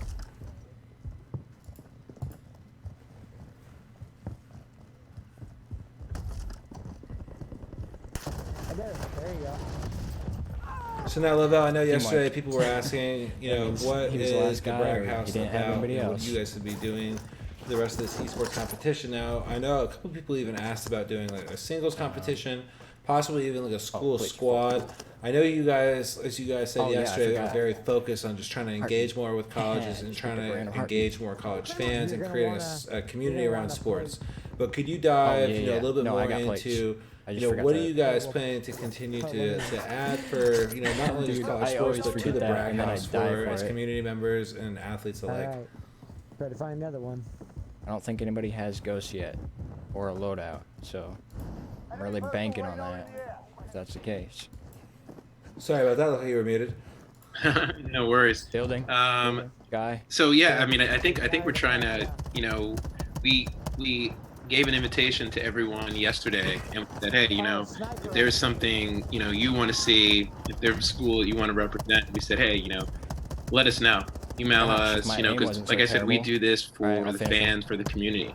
So, we have, we want to obviously get into more traditional sports. We want to give a platform, you mentioned school rivalries. We want to set those kind of things up, intramural plays. We want to set up a lot of different things just to kind of get more gameplay, because we want to give the exposure to the esports players, obviously, and carry that same community with college. So, we have, as you saw with Dawson, we have interns from many of these schools that actually are playing right now. And we, gave them an incentive to go and, gather people from their school who are interested in playing. And they came back with some strong players, as we're seeing. So we want to just kind of build on that, open up more, opportunities, get more of these schools that are, like I said, it was said today earlier, that are undiscovered, so they can we can grow this as big as we can. Absolutely. Well, I think we've already seen, a stiff amount of competition. I think that if this, is something that continues to develop, I would love to see, college versus college squad matches. There's so many different cool things you could do, and Call of Duty seems to be continually innovating with different products, different modes, if you would, that you can play through. So it's going to be interesting to kind of see how the competition continues to develop, but also how Bragg House continues to utilize that competition to kind of grow a platform. Yeah, we've been impressed with Call of Duty. I mean, they obviously made it free for everyone, and they just kind of try to set the bar pretty high. So, we thought this would be a good game to kind of do a little trial run for. Absolutely. So we're now watching Alex is inside, just one inside of the gulag. So we'll go ahead and see him get back out. Scrub the contract. Were they on top?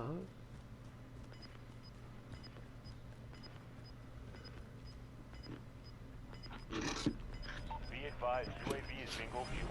RTB for resupply. So as you can see, Alex is using a strategy. Chan Barlow once again back into the gulag. Now Alex, what he did that was really interesting is he got out of the plane, instantly pulled his chute, started looking at the map, trying to figure out where some of his hostiles were before he started dropping. Figuring out where he wanted to drop. Welcome to the Gulag. If you survive, you earn your free. Guy, I'll reach you. You're in the building? Yeah. I'm gonna go on the roof. So it looks like they might be going back to the same It's not roof. gonna last me long. He's low ammo. We'll Oh, go ahead and yeah. hide our No, I camera need for a that second loadout. just so you guys can see.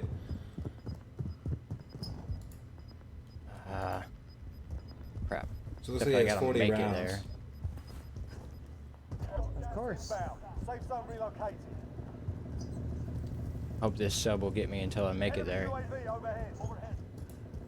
Now, one thing that you guys will definitely Better than notice is fucking that in pistol. Call of Duty you use a lot of ammo. You go through a lot of ammo when you're shooting compared to a lot of In other most battle scenarios, royales. yeah. So you'll notice that, you know, obviously he said that he has SMG. He's going for this loadout. The loadout's pretty critical because it's going to help him get, you know, pretty much a free loadout that he wanted. Obviously, you Alright, see he just I got that my loadout. upgrade. Now he's I pretty got happy. 0 ammo though. Ammo is still Yeah, an I'm issue. still We're going to trying go to get ahead. over to We where will you're hide at. that camera again for a second. So it looks like he's got an assault rifle and a I need sniper to find rifle some with ammo 30 before rounds I in start each. taking on more goons. Somebody found him before he was able to find some ammo. He's down to 5 rounds.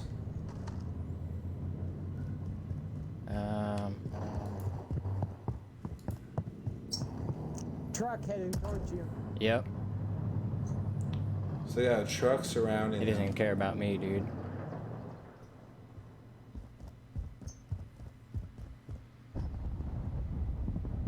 Enemy personal radar in the air. Overhead. I desperately need that freaking ammo though.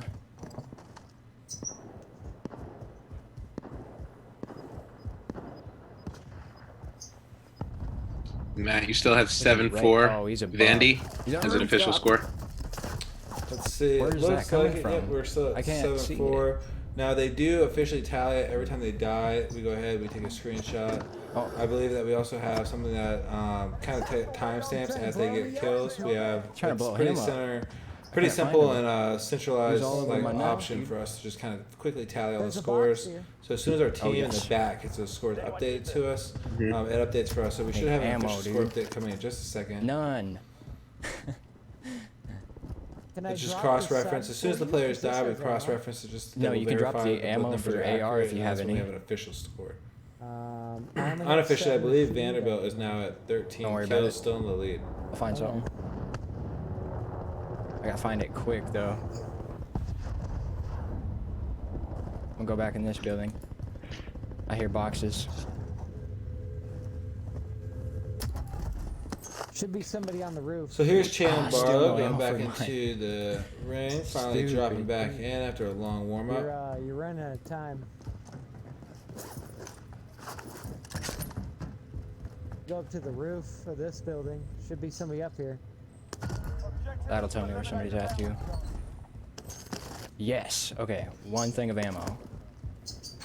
Not the best, but I'll have to deal with it.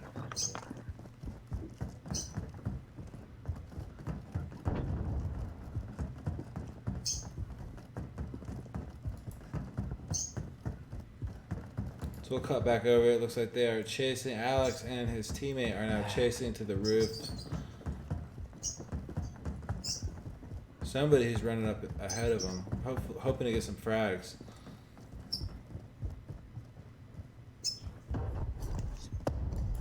Yep, they're Oh, on the top boy. floor. They've got to be. Yep, two up Coming. here. Coming. We're all that's left. Get it They done. killed me. Top floor. Couple snipers. Watch that door. So he threw a Downed him. incendiary grenade, downed his teammate. Where the what? The heck was that? Oh, his teammate came up the stairs behind him. Ended up downing him. People up there. So we'll cut back over. Now we're watching Chan Barlow, fresh back in. Right now, it looks like he has an M4, plenty of ammo. Now, you'll notice he's also running in a squad. He has a squad of 3 people. Oh, Squad is definitely the move. Oh, absolutely. So we got official tally, 10-4. Vandy leading.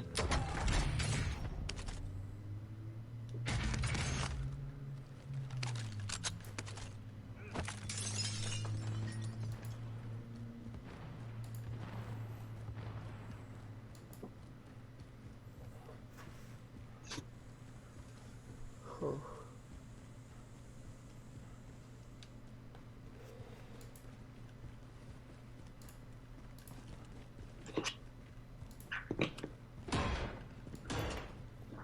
Now we do have, so as you guys just saw, just for a quick peek, so Alex was in, he was loading in some blueprints, trying to load in some of those customized mods that we were talking about earlier. Now, the blueprints, it's an option in the game that allows you to kind of load some top-notch weapons. To make a long story very short, they're a little more souped up than the typical thing that you're going to unlock at a lower level. Now, Alex is ranked 64, so he does have a lot of the attachments for the different firearms probably unlocked already. That being said, it's also very helpful just to be able to see exactly, you know, what he's loading out. It looks like he loaded out an SMG, so he's going to be a little more prepared for, you know, some fast run and gun to get that score up.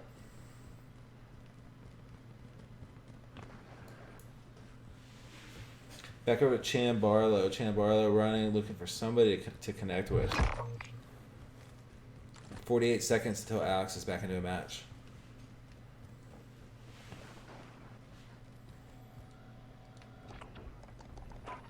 Now, Lavelle, we have just over 15 minutes left, correct? That's correct. Request recon flyover. UAV entering the AO. Got a shotgun here. Teammate calling out weapons for Chan Barlow, it looks like. Yeah, if Vandy moves on, it's going to be interesting to see how Vandy does against UVA. Absolutely. You know, UVA definitely brought the noise earlier. Now, you know, yesterday we really saw LSU, Virginia Tech really represent, bring the noise. It looks like it's going to be like a fairly serious bracket so far. You know, every single team's really trying their hardest. I think they know, you know, what's on the line, but they're also representing their school. I think the school pride, a few different players have mentioned to us that, you know, a big part of it. You know, we were nice enough to, you know, be joined earlier by one of our big competitors from yesterday, and I would argue, I think you would probably agree with me, one of our largest powerhouses from yesterday, Freedom J 836. And when he joined us, you know, one of the big things that, you know, he mentioned is, you know, it's battle royale. It's a lot about, you know, where you find your loot, how you're playing that game.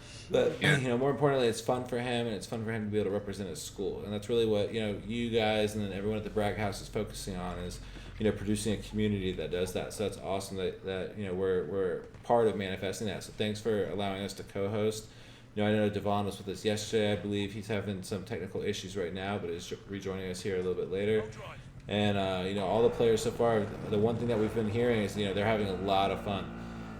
Yeah, I think what Freedom J 836 said too. He said, you know, anybody can do what he did.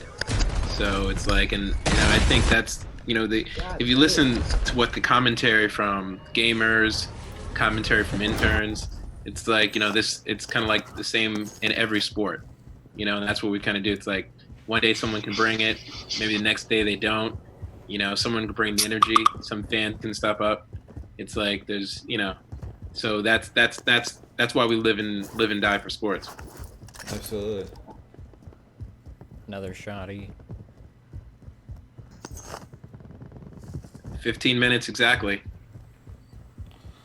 So let's see what the players bring out, what we can expect in the next couple minutes. Now, the most up-to-date score, it looks like is 10-4, so we should get an update when one of them dies. But until then, 10-4 is the most up-to-date official score. Vanderbilt still in the lead. Where is this guy? Ammo crate. It looks like Alex just found an ammo crate, so he's finally getting into it. One.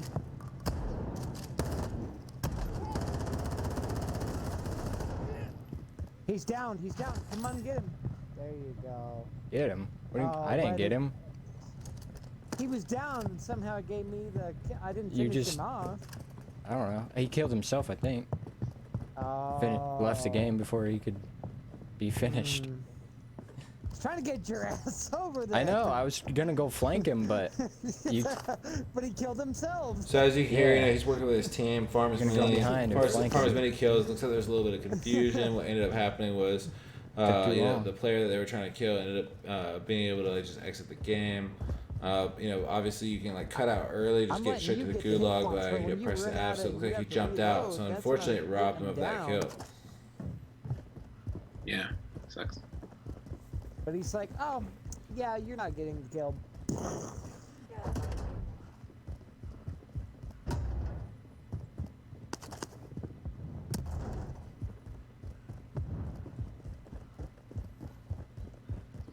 Dang, dude.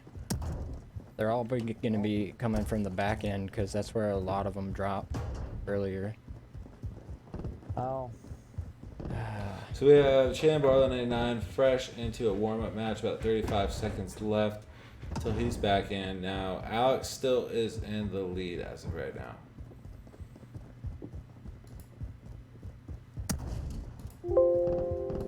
Aha, we got some hits.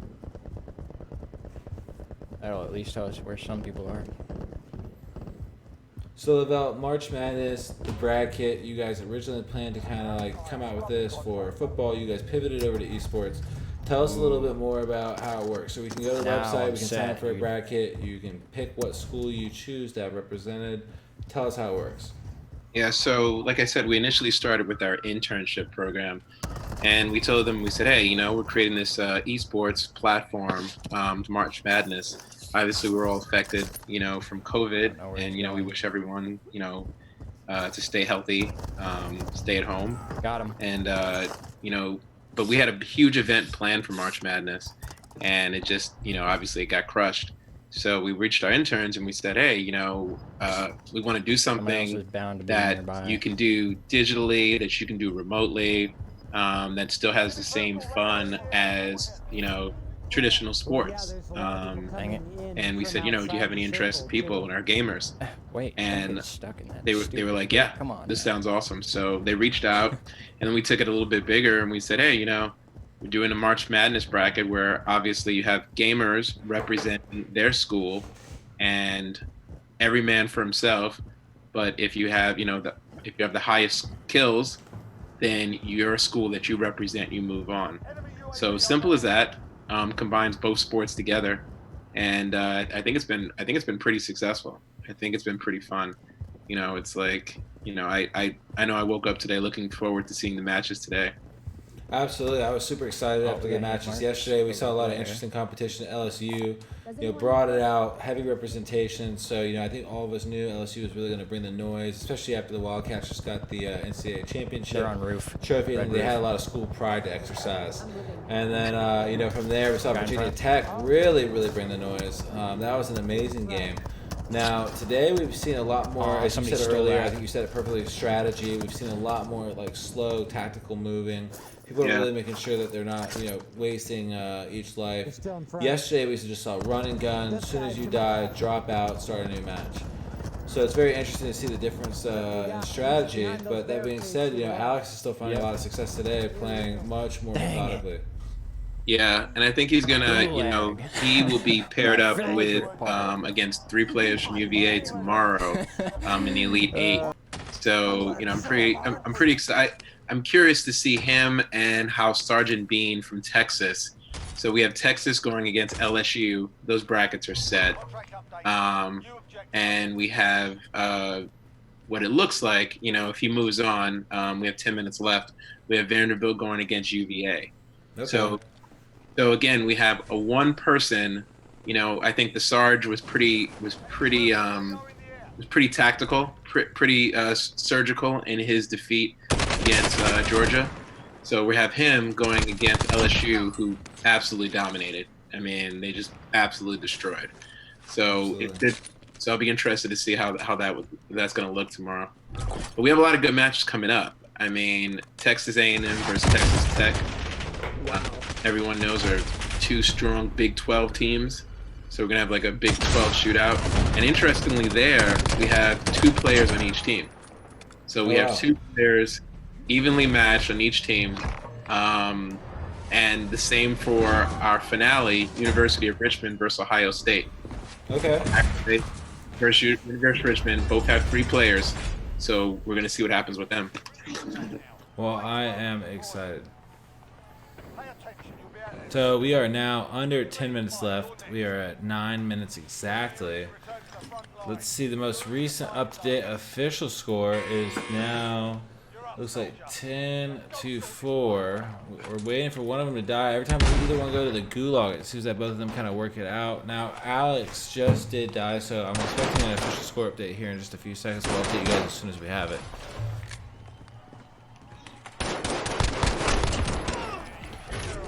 Once again, Chan Barlow, 99, coming out of the gulag as a winner.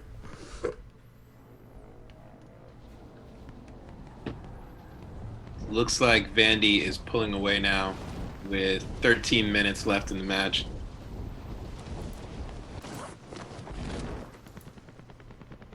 I'm your driver. I'll ride along. Enemies in the area. End is here if you got the cash. Oh yeah. We had a loadout drop.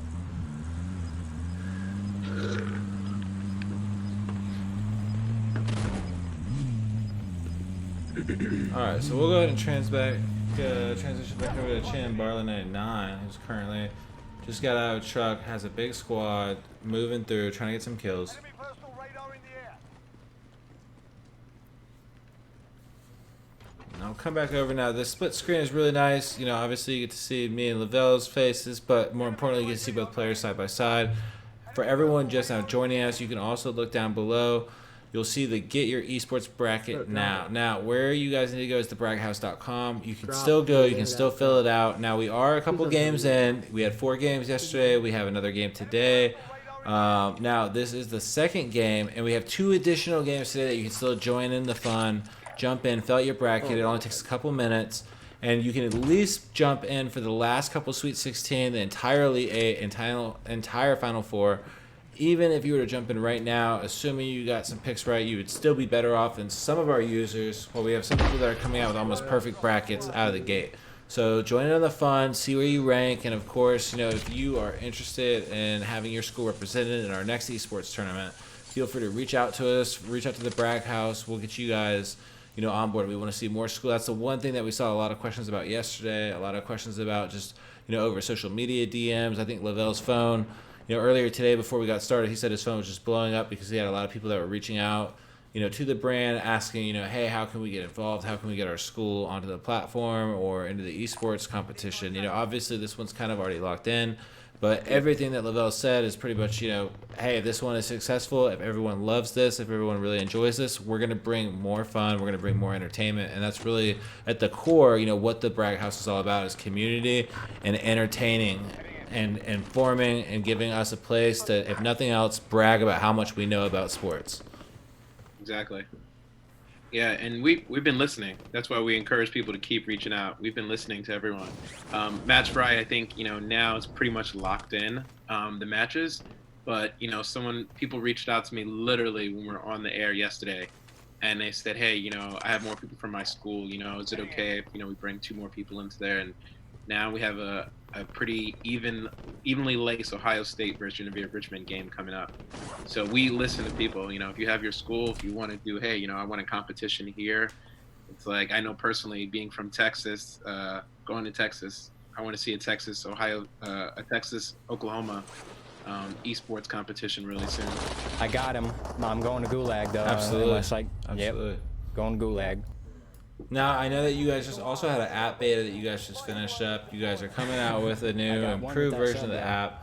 That's going to be, you know, a big hub all in and of itself. But right now, you guys have a website that you guys just did, you know, big makeover on. You guys launched the bracket. You guys really came out swinging this year, saying you guys wanted to tackle, you know, everything from, you know, college football. I know you guys did a bowl championship competition for that. You guys really followed the entire beat of it. Now you're doing March Madness. Are you guys looking at any other sports in the college space right now to kind of try to tie or see if we can come up with a hybrid of esports with? Absolutely. Oh, nice. You got that respawn. Yeah, we're looking at a lot of different sports. We're looking at baseball. We're looking at women's soccer. We're looking at a lot of different sports to try to see. I think the good thing about this model is that I think it adapts well to almost any kind of you know, any kind of a traditional sport that's out there now. Honestly, the only really thing you need is the support of the schools and the fandom, which we see.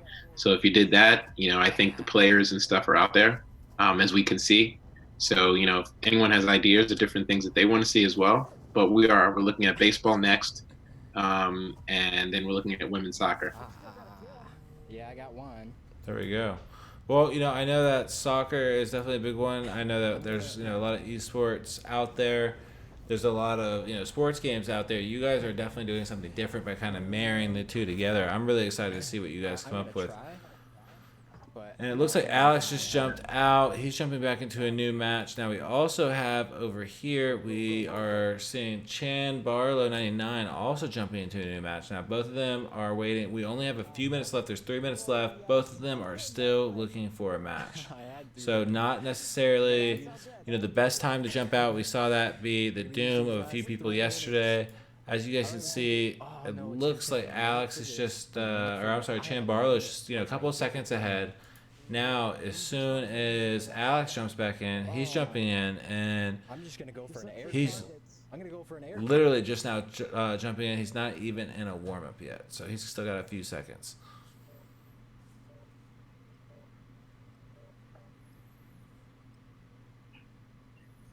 So I have exact seconds on my phone. You basically have 2 minutes from now. So it looks like him and his team are strategizing, aware of how much time is left. They know that they have just a little over 2 minutes, it sounds like. So we're going to see what they're able to do. Yep, and Alex knows it's going to be a minute, so they're timing down to the second how much time they have to be ready for it. A minute for this warm-up, and then a minute to get 1 kill.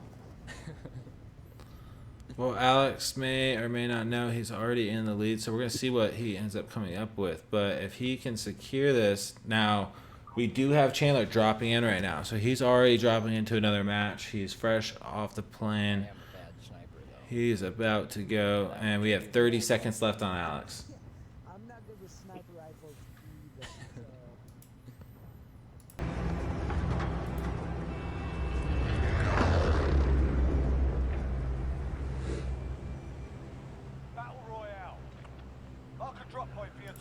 Alrighty, so here we go. We're going to see what exactly Chandler's able to do.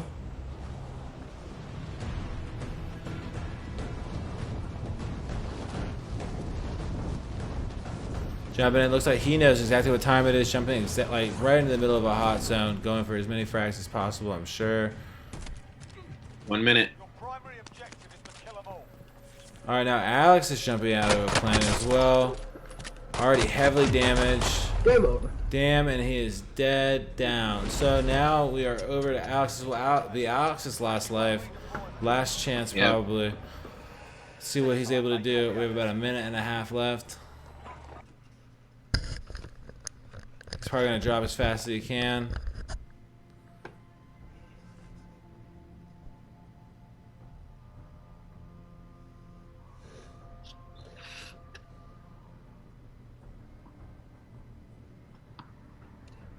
He is actually trying to follow somebody through the air. I think he's going to try to shoot at him in the air. He is. He's free falling while trying to shoot somebody in the air with a pistol right now. He knows he only has a few seconds left. He's going for as many kills as he can. And he's able to get one more. Jeez. And that looks like time. Yep. Boom. So there we go. What a way to finish the round. Still going, still getting kills. The final kill, quite brutal. Well, there's his death. But it looks like Alex definitely brought home the win. So with that being said, Vanderbilt will be moving up in the bracket. Right now, final score, Vanderbilt 13-7 to Chan Barlow. Alex Killjoy 99 bringing home the win. So our next game coming up, everybody, is going to be Texas A&M versus Texas Tech. Double Texas matchup. Now that's going to be coming at you guys here in just a few minutes. We'll be back. We are going to be back in about 15. And as soon as we are, get ready because we have another big matchup with, of course, University of Richmond and Ohio State right after. I advanced to the next round. Sweet.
And welcome back, everybody. We are back with the March Madness Esports Bracket brought to you by thebraghouse.com. So once again, guys, we are just now about to get started.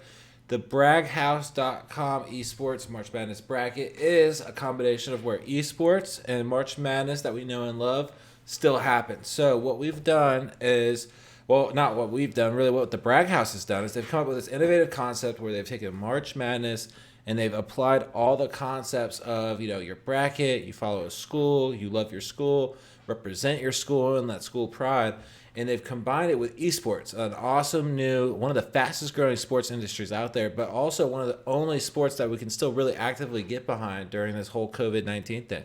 So I'm joined today by Lavelle Wan, CEO of the Brag House, founder of the company and creator of this amazing concept. Lavelle, how do you feel about the competition so far today? It's been amazing. We had our guest on earlier, Davon Morgan, who played in the NFL, played for Virginia Tech at the top levels, and I asked him, I said, what competition? He was like, man, it's amazing. That's what we've seen. People have come out, man. They come to represent their schools, and they have just shown out. So we're pretty excited.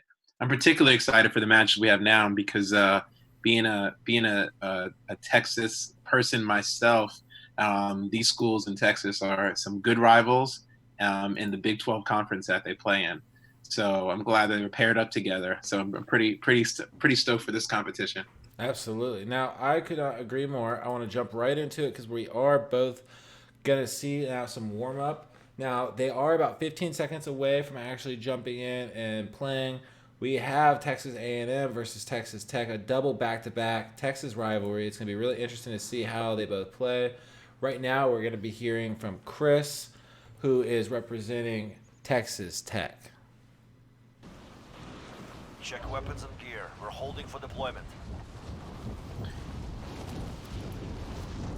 Yeah, Texas Tech, one of our interns comes from Texas Tech, so we already saw some love in the chat that he brought out, so people were excited about that. Moving up. So right now we're already seeing some people get some heavy frags in their warm-up, some people getting some lighter frags, it looks like. Now this is, right here, the Texas Tech representation. We also have some players from Texas A&M that we'll key over to here in a few minutes. There, I'm going. Now, the two players that we're looking at right now, we have two completely different ones. So on our left, you're going to see Chris, 1-2, 1-2, 1-2, and then on our right, we're going to see Squilly RY, who now they are both representing the same school. Now, on the other hand, we also have another gamer. His name is Kolbasaur. Now, Kolbasaur is currently representing by himself, so it's going to be really interesting to see if he brings it out for his team.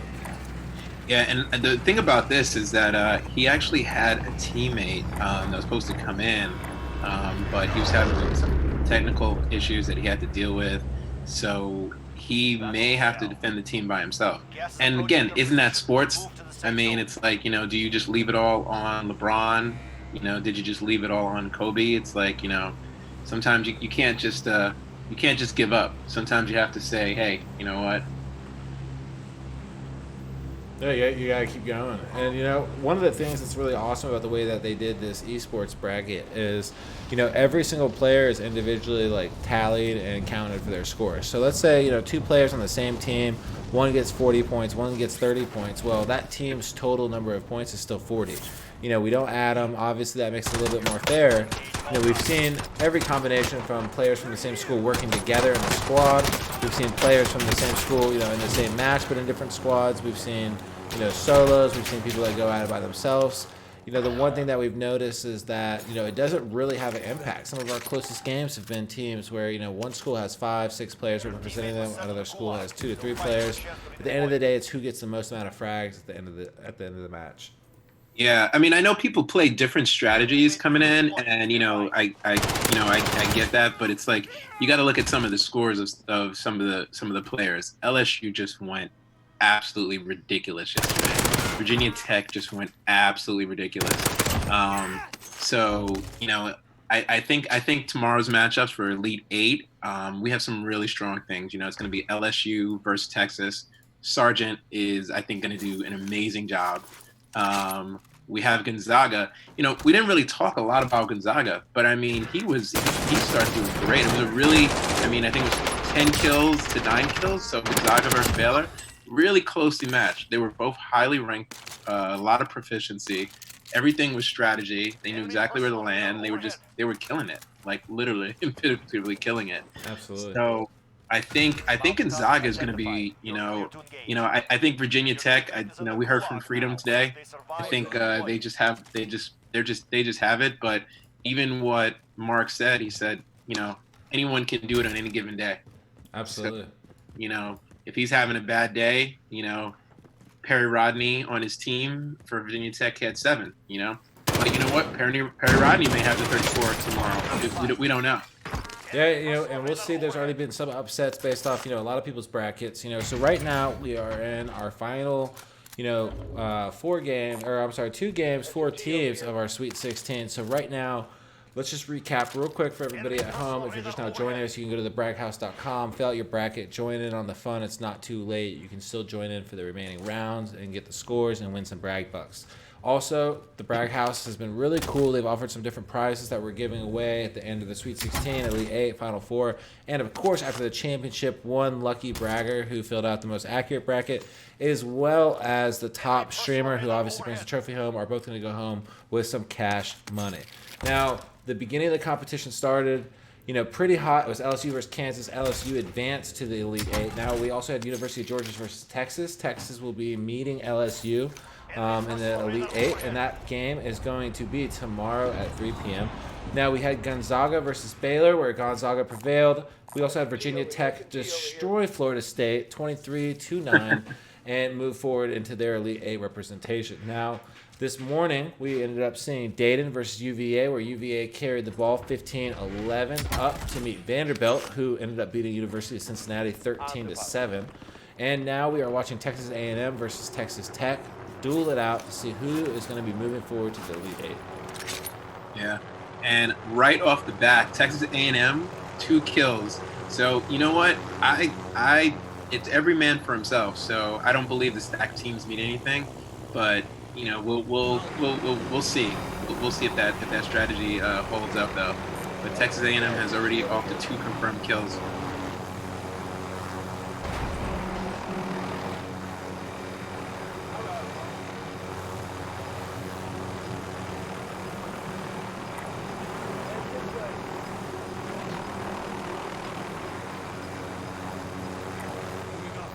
Alright, so we see a couple different things going on right now. The main thing that I'm noticing is that a lot of, the players haven't really been using vehicles. The few that have been using, trucks. Right now we see one player inside of a helicopter, which is kind of an interesting play. It's not an attack helicopter. It looks like he was just using some transport for it. I believe possibly killed his 2 teammates because of the fall. And that's what ended up with him getting dropped. So transitioning back over. Now this is a 2 versus 1, as Lavelle said. So right now we are looking at the 2 Texas Tech players. Again, it's Chris on the left and Swiggle RY on the right.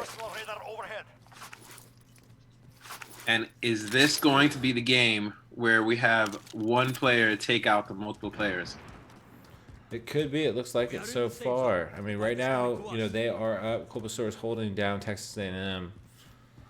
So I don't think we've seen, Matt, correct me if I'm wrong, but I don't think we've seen anyone who hasn't taken the lead early not end up winning. I mean, it could be. I think so. I think the only game we didn't see that in was the Gonzaga Baylor. That one was, back and forth the whole time. But, Gonzaga was down by like 3 points in the last 5 to 10 minutes. Pulled it up and just absolutely went crazy. That was Aim Juden, who obviously progressed for Gonzaga. Yeah. So it looks like both players just kind of looking around, trying to figure out what's going on, possibly hunting another player. A.M. Judah, the Odell Gonzaga. We're ready for him tomorrow. That was a nice rotate from his partner. It looks like they both cleared the building. They used some incendiaries to make it a little bit easier.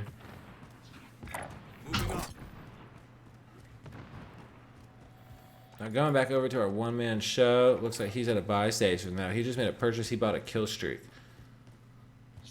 Nice upgrade. Oh yeah. Now my personal favorite is getting the loadouts. I definitely have some pretty cool blueprints that you get to load out, which for those who don't know, it's a really easy way to get a really souped up gun. Usually a lot more attachments than you generally have. So these teams in Bulbasaur is going off right now.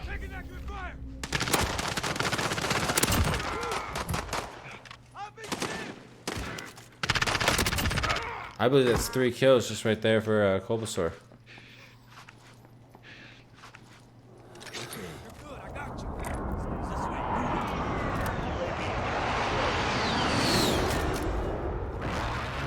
You're right, just got the affirmative score, 3 kills.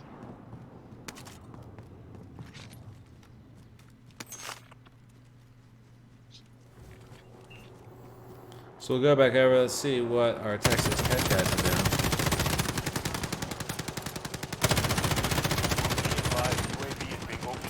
Something I've noticed is, the Squeal RY, he does not mind using vehicles just to move around. A lot of players try to stay away from the vehicles. They specifically do not want to make the noise that comes along with driving. Lavelle, I know that like when you play, you mentioned that you don't like really using anything other than the helicopter if you are going to use a vehicle, but he has just been like racing around in cars, trucks. Really, I think I saw him on an ATV at one point. He just races around, runs right up to the building, runs in, tries to loot, and if he runs into anybody in the interim, he fights him right there. Like he seems to be kind of the more run and gun model that we saw a lot of yesterday.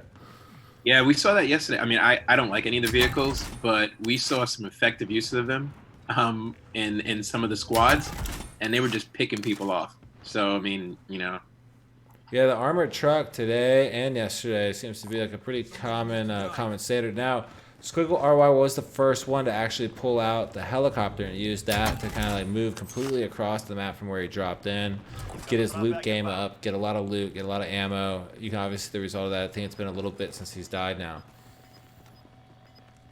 We'll transition back over to him. Gas is closing. Get to the new safe zone. And just so you guys can see, so as you'll notice, we'll hide the camera for a second. You guys are noticing he is in a squad. Now, I believe he is in a squad with 3 random players. So, a few players yesterday, they were in solos. They were by themselves. A few players were, with, schoolmates that also went to their same university. Some were with complete strangers, as we're seeing now, and still doing absolutely fine. They just kind of, every man for himself and really just go for the frags. Now, I don't think, as Lavelle was saying earlier, I don't think that's really had a forbearance on any of the outcome of score. The people that do have teammates have definitely placed higher. yeah, they placed higher. This is I haven't seen the official score yet for anyone on Texas Tech, but I definitely know that A&M is going off right now. And anyone that relates to Big 12 sports knows that these two teams hate each other. So this is a rivalry, which is why I love college sports, and I think a lot of people here do. Absolutely, absolutely.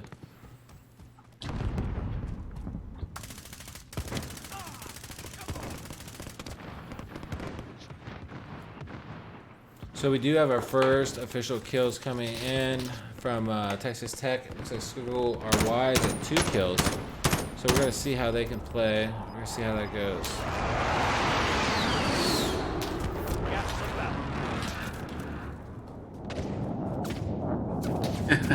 I just checked the columns and they said Texas Tech is winning from, I'm assuming, one of our Texas Tech fans.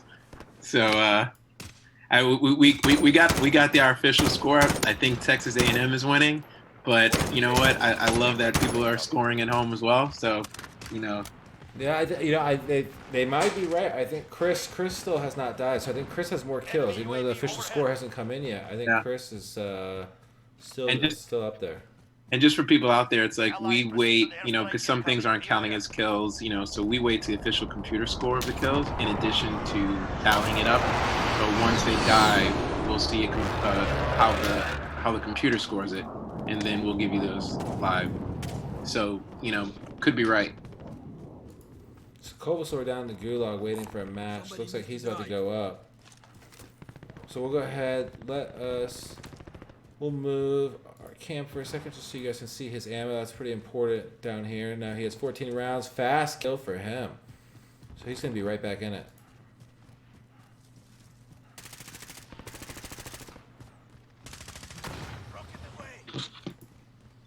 Now he's jumping back in. Meanwhile, we have over here, looks like Chris is jumping. Just got into a warm-up. Has about 30 seconds left. Meanwhile, Squiggle is in the middle of it.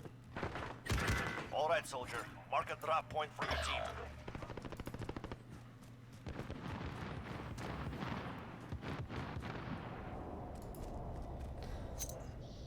Throwing grenade!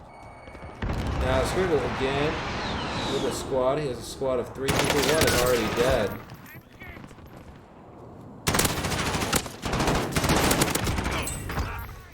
That's 2 kills for Squiggle right there.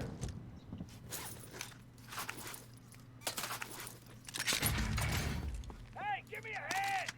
When I put in the group chat, I said I need you Texas teams to have like an all-out shootout. That is the Texas Big 12 schools way. Absolutely, absolutely. So right now it looks like Texas Tech has a little bit more love. I've seen. All right, let's see. Like so, 1, 2. Texas Tech is winning. Texas Tech on left. Let's go, Texas. Texas Tech. Let's go. Yeah, definitely a lot of Texas Tech love here.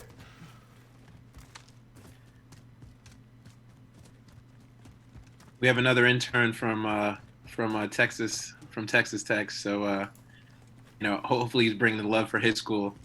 Travis, shout out to Travis, marketing intern at Bragg House. There we go. So you guys, you know, not only, you know, focus your product around the college community, but you guys even like, you know, work with college students, give them an opportunity to work at, you know, a tech startup. That's really cool of you guys. Yeah, it's an important part for us, to be honest, because like I said, it's you can't create that community without actually having the involvement of the community. Absolutely. So you guys are, you know, you have roots and boots on the ground, if you would.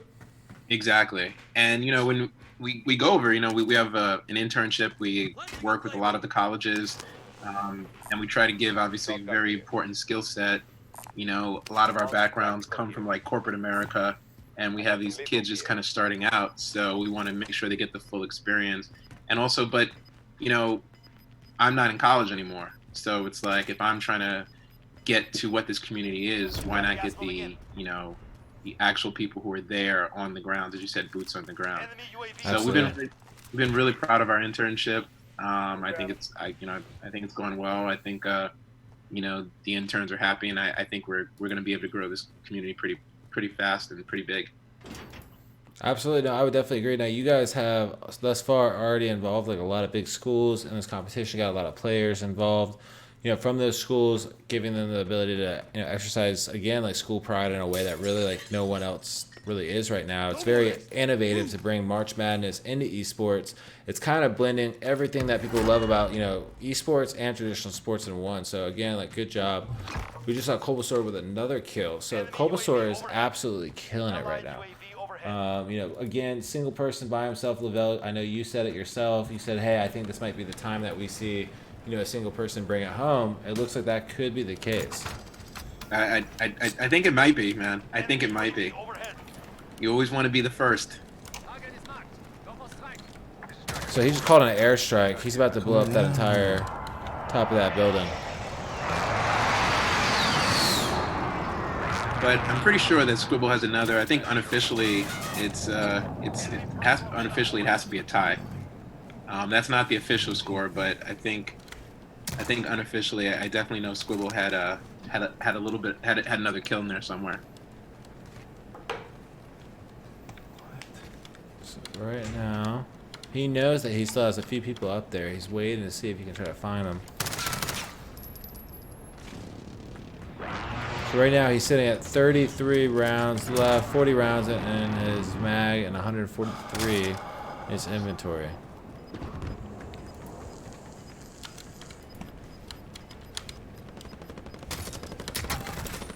Open up a loot crate. Now over here, meanwhile, we have both players back in the game. Neither one in a warm-up. They're both running, gunning, looking for kills. They're moving quick, and these are both Texas Tech So this is Texas Tech. Now, again, we have Chris 212121 over here on the left-hand side. Over on your right-hand side, you have Squiggle RY. And then, of course, back on the main screen representing by himself Texas A&M is Kolbasor.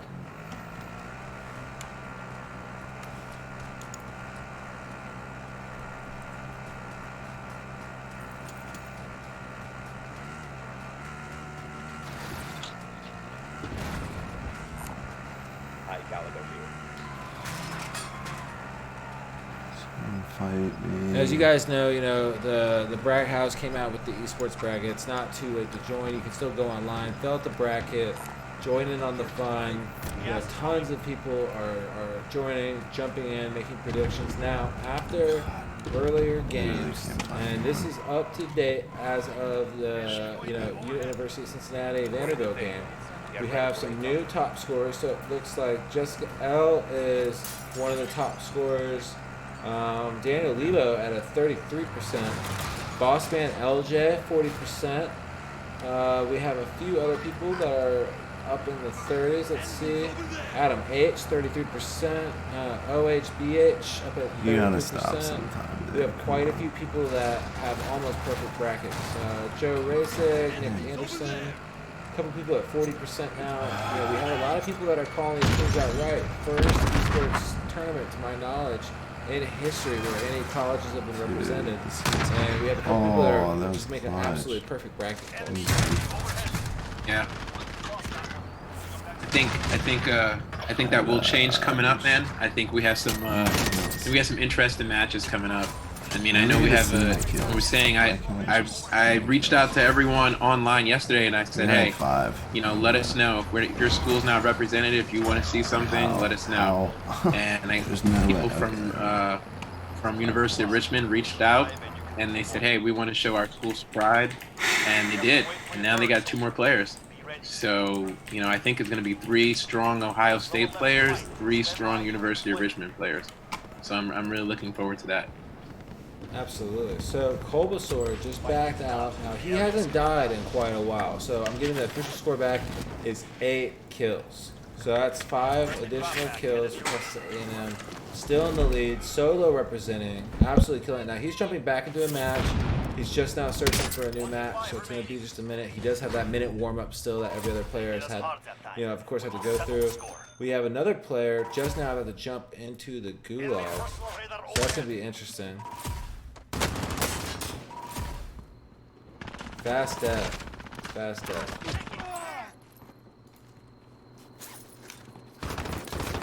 I think these matches are an hour and they just fly by. Absolutely. So they just fly by. We are almost down to the 15-minute mark. I think we're like 20 minutes left in there. Oh, wow. I mean, we generally do a halfway countdown and we kind of blew past that. Yeah, this one's been full of a lot of action. We have, 2 teams both going at it. Kolbasor is solo representing, outperforming, both members of Texas Tech.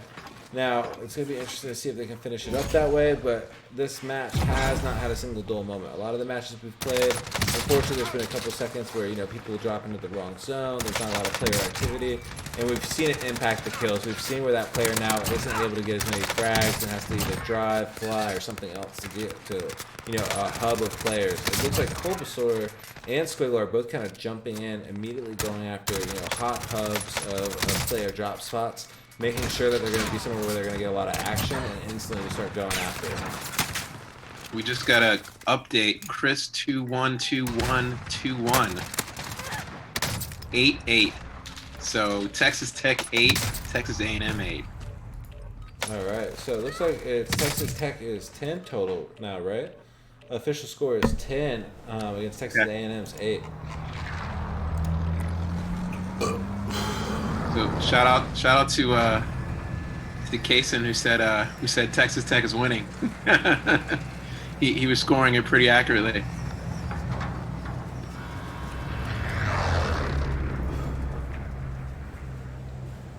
So here we go. Here is our new drop. This will be Kolbasor's first drop in.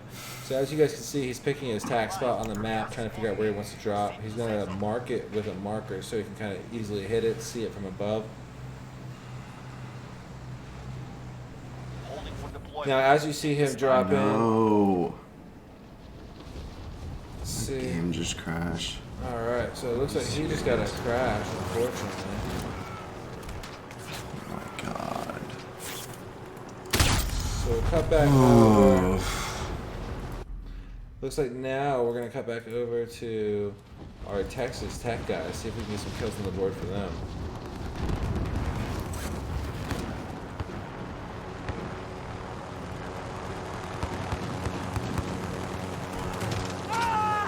Playtime's over, mate. You're going to the Warzone.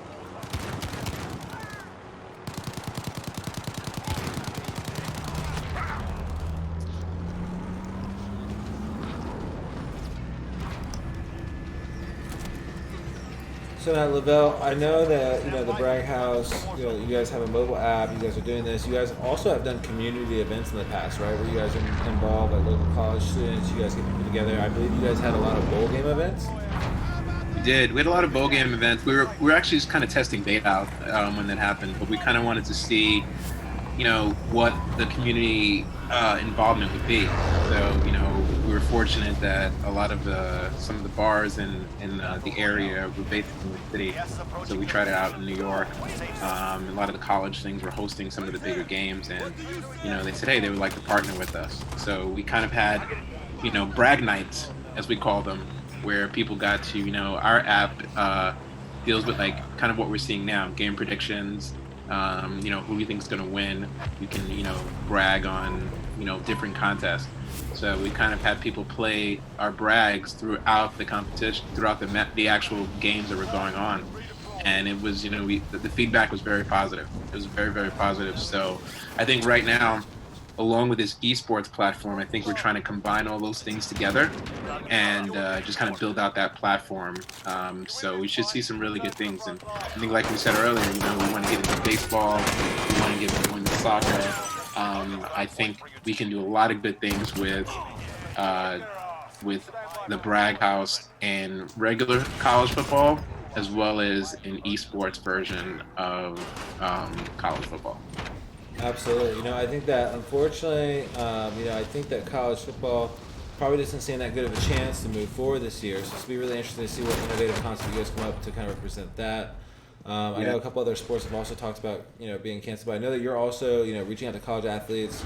Earlier we were, greeted, co-hosted, I believe he's going to be rejoining us for the Ohio State game, Devon Morgan. So, I know you're continually reaching out to athletes to talk about, how can you benefit them, how can you get them involved. A lot of these athletes also play video games at home. So it's a good way for them to kind of interact with their fans too and join us. Yeah, I think, I think there's a lot of different opportunities, and we try to involve as much as possible. So we're obviously honored. Yeah, you're right. You mentioned Davon will be back. For the last thing. The surprise is I believe his brother is playing in one of the teams there. So that should be fun. But we try to get involved because like I said, they're part of that community, and I think they understand it the best because Devon played for the several professional NFL teams.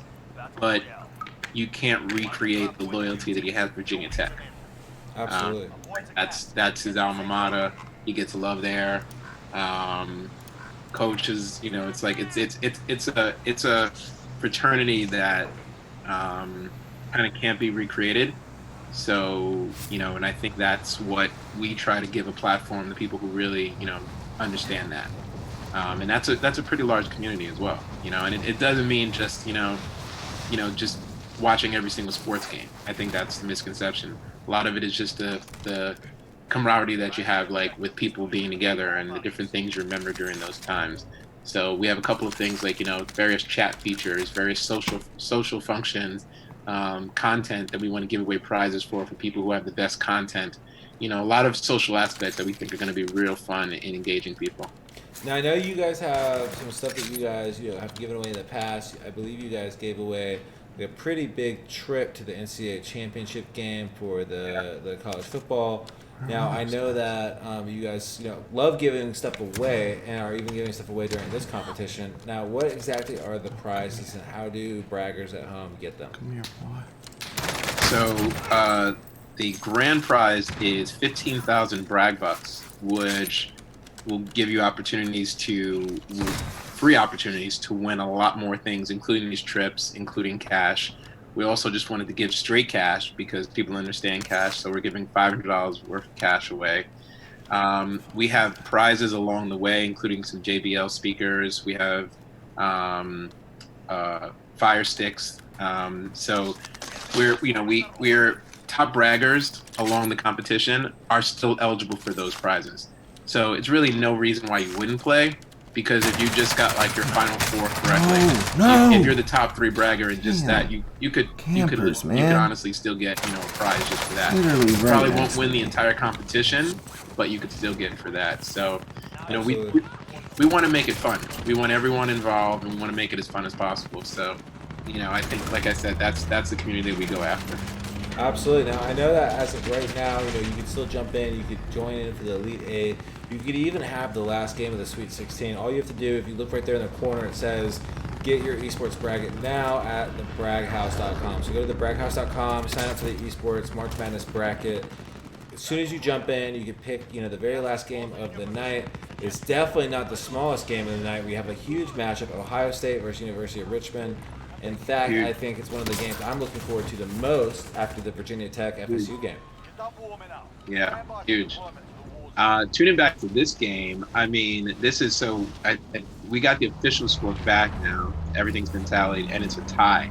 It is a dead even tie. I thought Texas Tech was ahead, but I think some of those things were not counted. It was definitely a tie. So I think this game right now is neck and neck.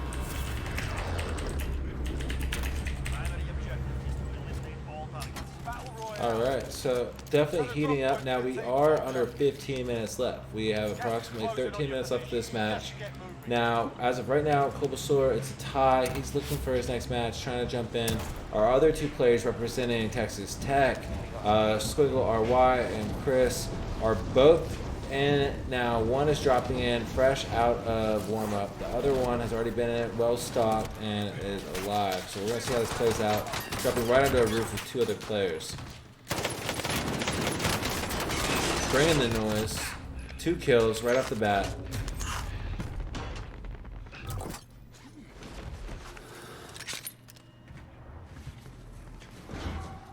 One in the gulag, one with 2 kills.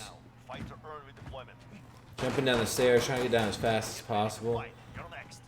Jumping down the stairs. Oh yeah. Making no waves, trying to move as fast as possible.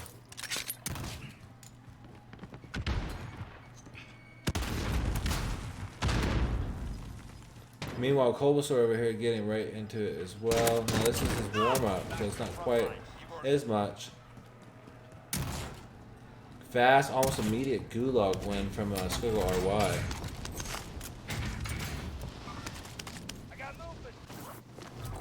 It is 9-8 A&M, and it is only a little over 10 minutes left. 12 minutes left.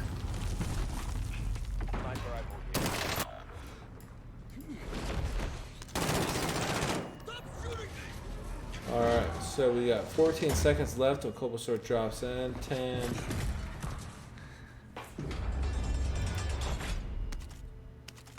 Welcome to the Gulag. If you survive, you earn your freedom. Teammate was sent to the Gulag. You win this fight and you return to the front line. But if you lose, you're done here. Now it's going to be interesting to see what he does here. He's going to be picking a spot. Just go somewhere else. I don't know. Where the... Oh. And I apologize, I am wrong. This match goes to 6:30, so we actually have 26 minutes left, so we are halfway through. There we go. I say it was moving fast, but I didn't feel like it was that fast.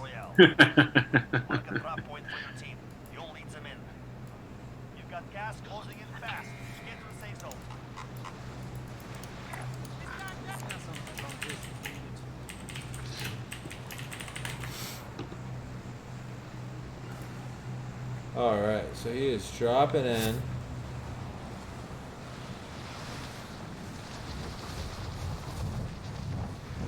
Now, one of the things kind of unique to the features of Call of Duty Warzone for the people that aren't, used to it at home is they added this gulag feature where now as soon as you jump in, as soon as you land, you can instantly die, you go to this place called the Gulag, you get a 1 versus 1 fight. And if you win that fight, you get back dropped almost instantly into the match. So that's played for a huge element into some player strategies. They're really good at those Gulag fights, almost instantaneous wins.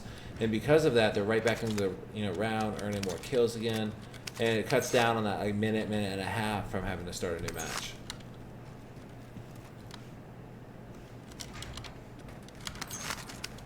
I'm loving the comments of Case and Cockrell. He's coming hard for his team. Oh yeah. That's what we want to see.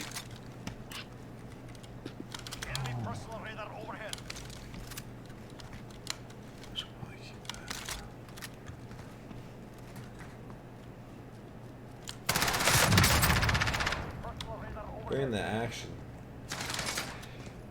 Now over here we have 2 players. One is still again in. The other one just now dropping back in. Let's see what happens here. Bulbasaur with another frag. No! And it does. So now we're going to see the Gulag that I was telling you guys about earlier. You see it going here. There's going to be 2 people fighting before his match, but once he does match up. Alright, so it looks like he's about to jump in. One kill. Now, 1v1, whoever wins goes back in. The loser has to go back to the menu and restart.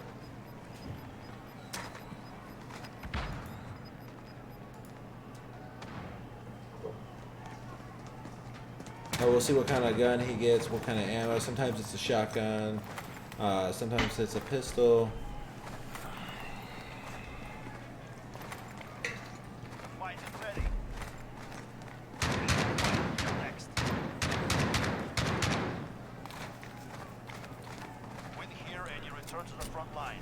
Alright, so it looks like they both got 1911.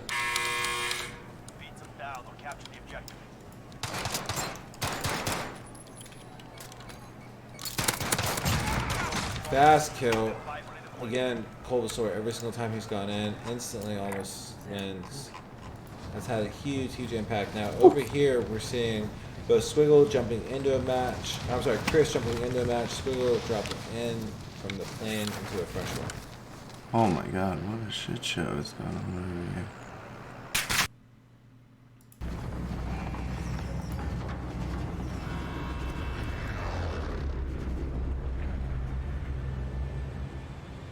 Battle Royale.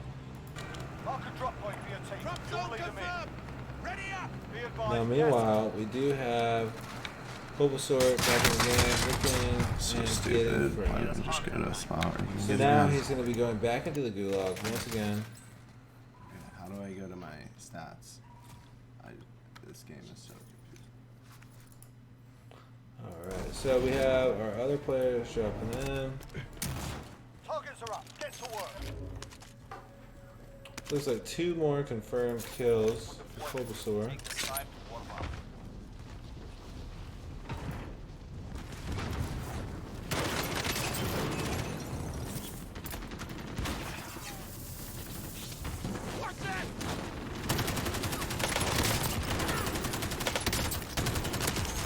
I think these are the type of matches that we like to see. You know, we always like to see that team that just goes ham and crushes it, but we also want to see like the kind of real close.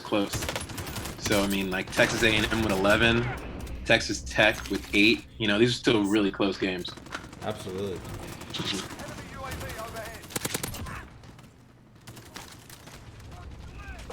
So for everybody just joining us again, guys, this is the Bragg House Esports Bracket. You can go right online, thebragghouse.com, fill out your bracket, join in on the fun, have at least the Elite 8, the Final 4, and the Championship available.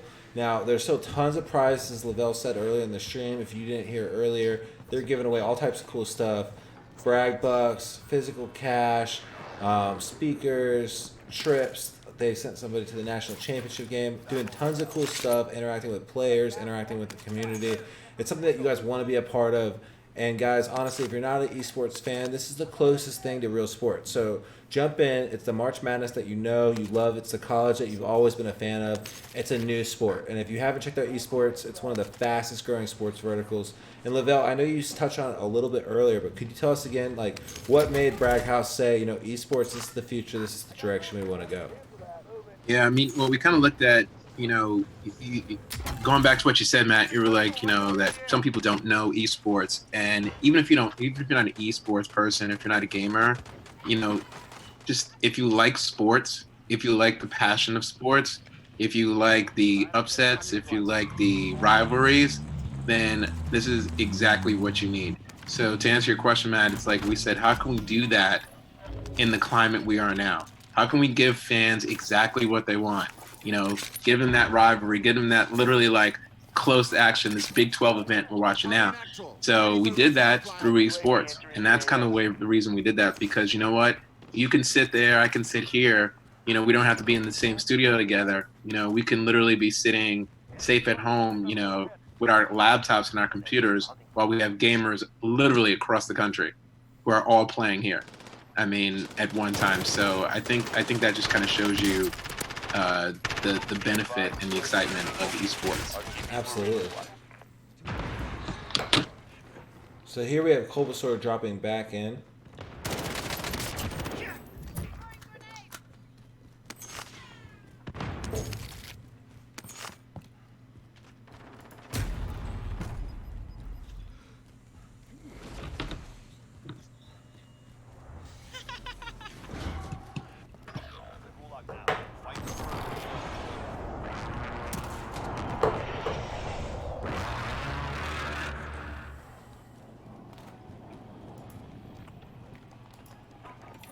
Over here we have both tech and tech students. Now one is in the gulag waiting for his fight. The other one just left the buy station. Now I'm pretty sure here someone next to him, whether that's his squad mate. Looks like he's in solos. So that's definitely somebody right next to him. This game is too close to call now, but this is exactly what we're talking about. So far we've watched every team with multiple player just kind of dominate. So if Texas A&M could pull this out, and again, we're far away from that. We still have like almost 15 minutes, a little over 15 minutes. But if they could pull it out, then it shows it shows the strategy of every man for himself. Absolutely. Now there was a fast gulag win almost every single time any of these players, all three of them, have jumped in and gone to the gulag. They are almost instantaneously out with a win. So I think that's having an impact on definitely keeping the game close, keeping these players active.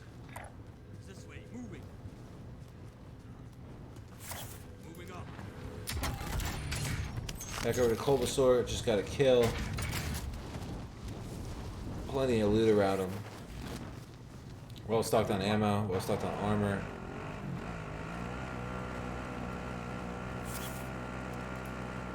Going back over to our Texas Tech, we have one on ATV. That's going to be Squiggle RY. Looks like he's under fire. Jumping back on the ATV.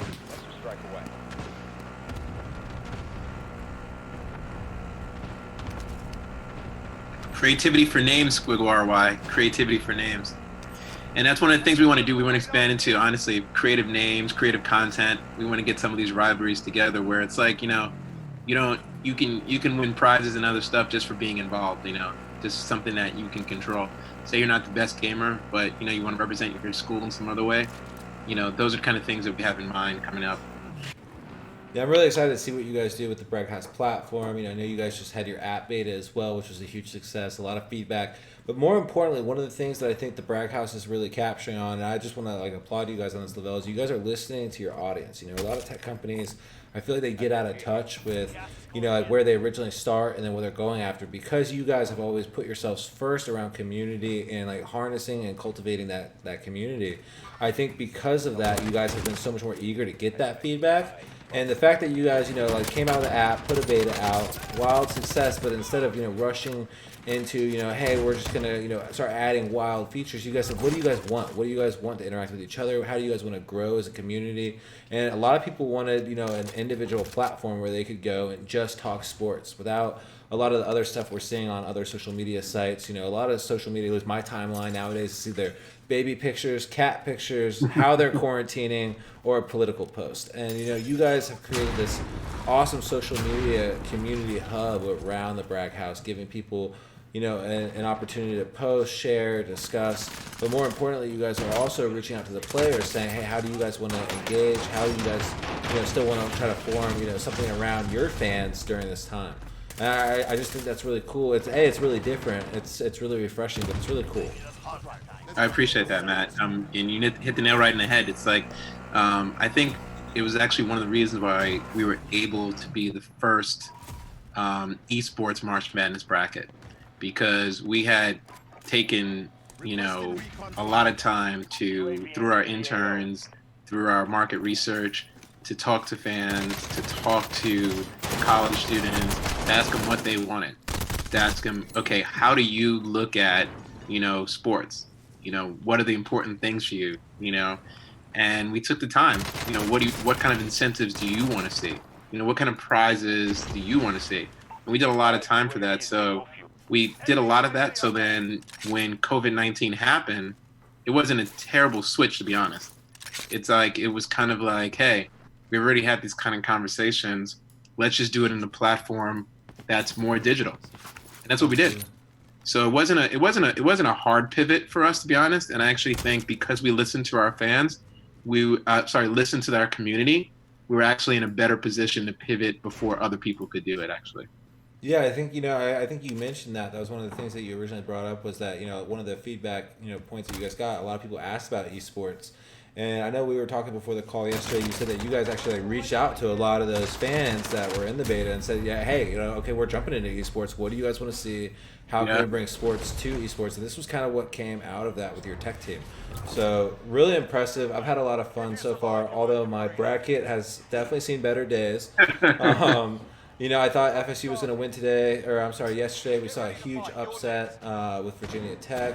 I don't know. I'd call it an upset. I think Devon would disagree. But one of the things that's really cool is, a lot of these colleges, they haven't really had an esports presence. I know a ton of them are jumping into it. I know you were telling me some of the, larger, companies that you guys are talking to that are just interested in how you guys jumped into the space so quickly.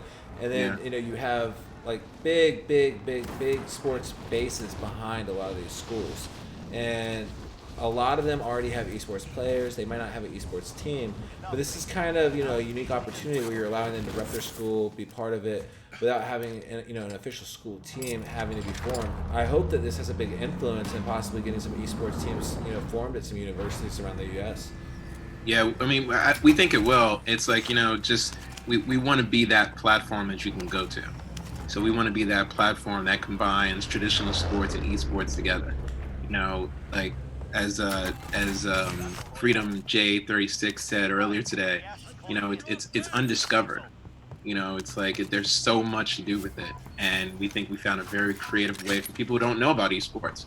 They're like, oh, well, I don't really know about gaming, so I never played Call of Duty, so this is I probably wouldn't be any good at this, but you've done a bracket before, so it's like we've tried to combine these kind of things together, and I think there's even more room to do even more. So we're happy to be the first with it. Obviously with the first, there's a lot of room to grow, but we're pretty excited.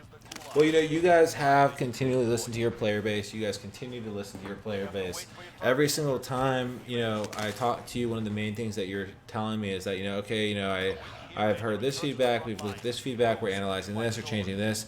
You guys seem to be really, really rapid and, taking in feedback, adjusting as a company, and being very agile. Now, I know that this tournament is, obviously already underway. We've had a lot of schools reach out. Now, are you guys, I believe you said yesterday, even like while we were on stream, you had schools like messaging the Bragg House brand, asking, hey, how do we get involved? Is that something that you guys are looking at doing, more esports competitions, especially during this time where, COVID-19, we're probably not going to see a football, a college basketball season possibly. Every day on the news, it's looking worse and worse for college sports fans. Are you guys looking to fill that void, long term, kind of marrying college sports to esports? Absolutely. We're definitely trying to do that. I think, no matter when college sports starts again, I think it's going to be dramatically changed. So I think we have a good platform, and even when it does come back, because obviously, I'm just a lover of sports. I think this still goes. It marries really nicely with even going on college, even with the regular having college season. So yeah, we're definitely, this is definitely a long-term thing, and we're happy that we're able to bring it to everyone. And Absolutely. yeah, like I said, people reached out to us, and we want to continue that because, like, I think you were 100% right, Matt. We want to give something that actually people want, and if that takes a little bit longer to actually talk to everyone and get and understand, we know at least then it's going to last longer. So we're pretty happy with the platform, pretty happy with putting together this path. Absolutely. So as of right now, we've been seeing a lot of action. Both of these teams are pretty methodical, transferring pretty well, but at the same time they're both just absolutely running and gunning. That's really all they're focusing on. Yeah, it's close. Texas A&M, the last official count, we have Texas A&M 13, Texas Tech 9. So I mean, as fast as these guys get kills, though, I mean, with under 10 minutes, exactly 10 minutes, this still could be a really close game. So now, oh my God, so okay. Kolbasaur is showing that he is ready.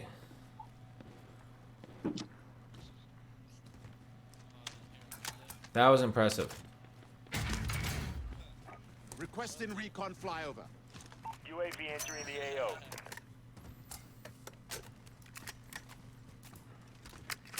Now still in it.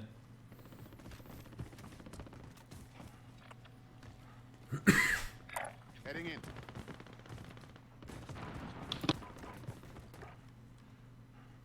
Now the one thing that you guys will definitely notice is that all these players, they've used a lot of buy stations, buying a lot of kill perks, doing a lot of things trying to get that competitive edge. Obviously, it's working. This is probably one of the closer games I think that we've seen over the course of this whole tournament so far. Oh, absolutely. Absolutely. And again, what impresses me about it is that it's coming from, a team that has multiple players. Absolutely. I think everyone has kind of already written, objectively that our viewers are like, oh, well, if you have multiple players, and it's a foregone conclusion. And, this is still a close game. I think the official score now is A&M 15, Tech 11.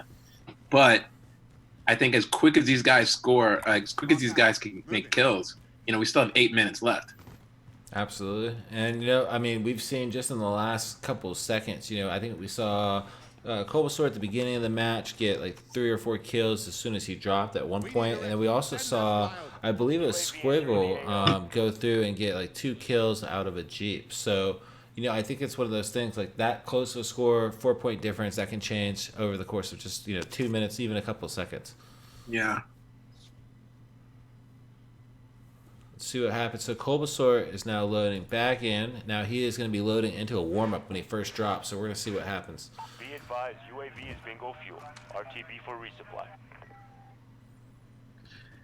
So it'll be interesting to see if Kolbasaur moves on, if A&M moves on. No matter who they face between University of Richmond or Ohio State, he's going to be going against multiple players. Absolutely. Now, Ohio State is going to be a game that I'm super, super excited for. And again, I'm stoked about that. Absolutely. And now for everybody just joining us real quick, just want to update you guys. This is the Esports March Madness bracket. What we're doing is we're bringing you esports competition between your favorite colleges, and the next matchup is probably one of my highlights of the day. Every single match today has been much more methodical, much more strategic. I would definitely say not quite as, fast moving, but that doesn't mean high scoring. You can win with less kills. It's more about that strategy. If you're in the game longer, you can still come out on top. Now, that being said, our last matchup of the day, I think we're going to see a lot of action. We have a lot of representation, a very even matchup, 3 versus 3, University of Richmond versus Ohio State. Yeah. You talking about being methodical. I think we saw that from UVA. UVA came in strategizing before they even started. Every player had a specific task which they had to execute, and we saw it. I mean, Bake and Jay Quinn both were at 15, 14 kills respectively. So it's like, we saw that coming in to the beginning this afternoon. So, it's going to be some great Elite 8 matches. Absolutely. Now, I want to say, I think my highlight, strategy-wise at least, definitely has to be, I think I'm going to have to say, probably Alex Killjoy 96. Now, one of the things that he did that I thought were really, really interesting is, he was even commenting yesterday. He was commenting with us, talking back and forth about, what he saw in the competition, what he was getting ready for. But I'm pretty sure he watched every single match yesterday, getting prepared for this, making sure that, he saw what was ahead of him. And then obviously he came out today really representing, holding it down for Vanderbilt, but more importantly showing that, doing your due diligence, doing your homework on your competition definitely helps out. Absolutely.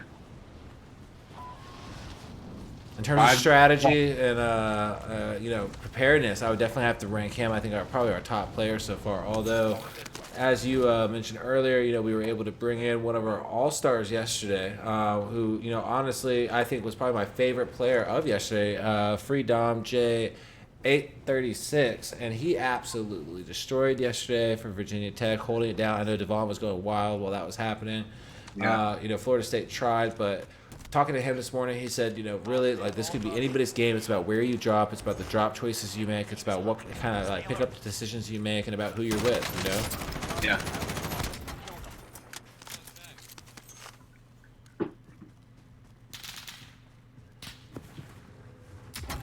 And I think Ain't starting to pull away. Absolutely. Well, Bulbasaur right now is sitting inside of the Gulag. Still technically up. Right now, the official score is still 15-11, but it is getting close. We are in the final 4 minutes. Gas is closing. Get to the new safe zone. So, guys, once again, University of Richmond and Ohio State coming up next. Right now, it's game Texas A&M, Texas Tech. We are sitting at 15-11 in the final couple minutes. As you see right here, Texas Tech is going straight for it. Both of them going aggressive. One with a sniper, one with an RPG, looking for any kind of frags, looking for any other kind of players. Your teammate has entered. There's one kill.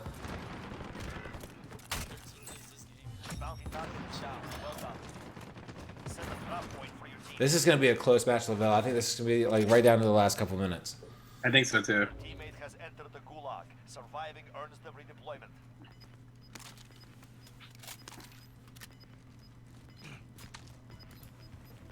Enemy personal radar overhead. Gas is moving. Enemy UAV overhead.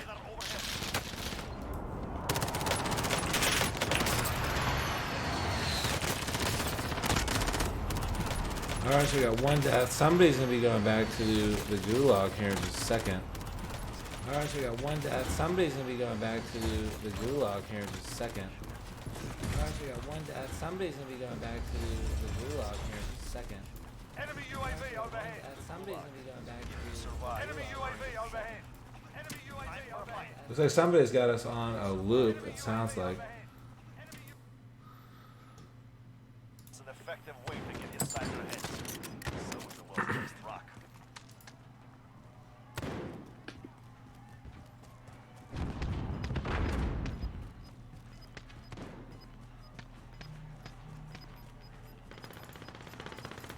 Only 10 left.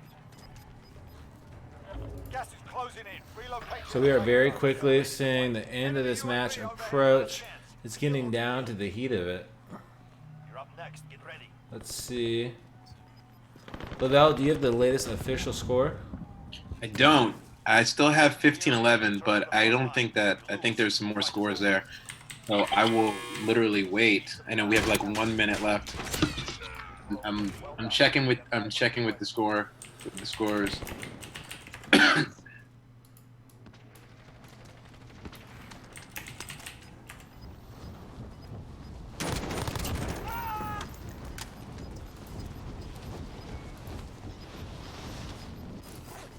Losing ground.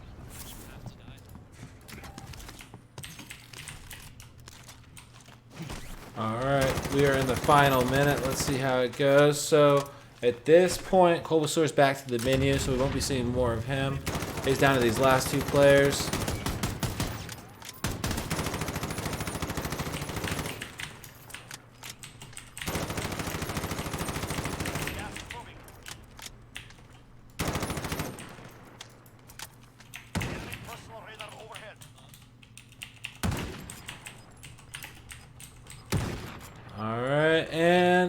looks like that is time.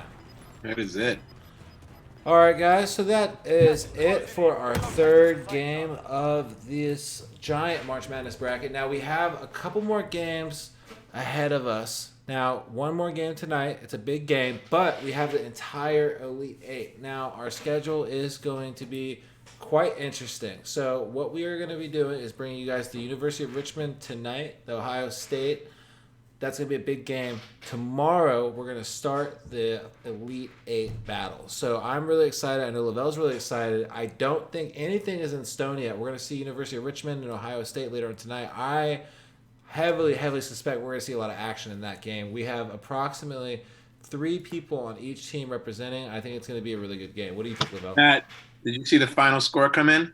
I did not. What is the final score? Look at the final score come in. Oh, man. So 15-19 Texas Tech. So Texas Tech ended up pulling it out. 15-14 Culversour. You tried, man. You held it down the entire time, but Squiggle RY brought it. You really held it down. You held it down. So we didn't get the upset that we were looking for in the March Madness upset, but that was a good game. That was a really, really good match. So Texas Tech, hats off to you. And you guys are going to play the winner of University of Richmond versus Ohio State. There we go. Alrighty, guys. So join us. We're going to be back in just a few minutes. When we come back, we're going to have the last game, as Lavelle just said, Richmond versus Ohio State. This is going to be real. It's going to be 3 versus 3, our final game of the Sweet 16. Yes, Texas Tech just won. They absolutely killed it. All right, guys, we will see you in a couple minutes. Stay tuned.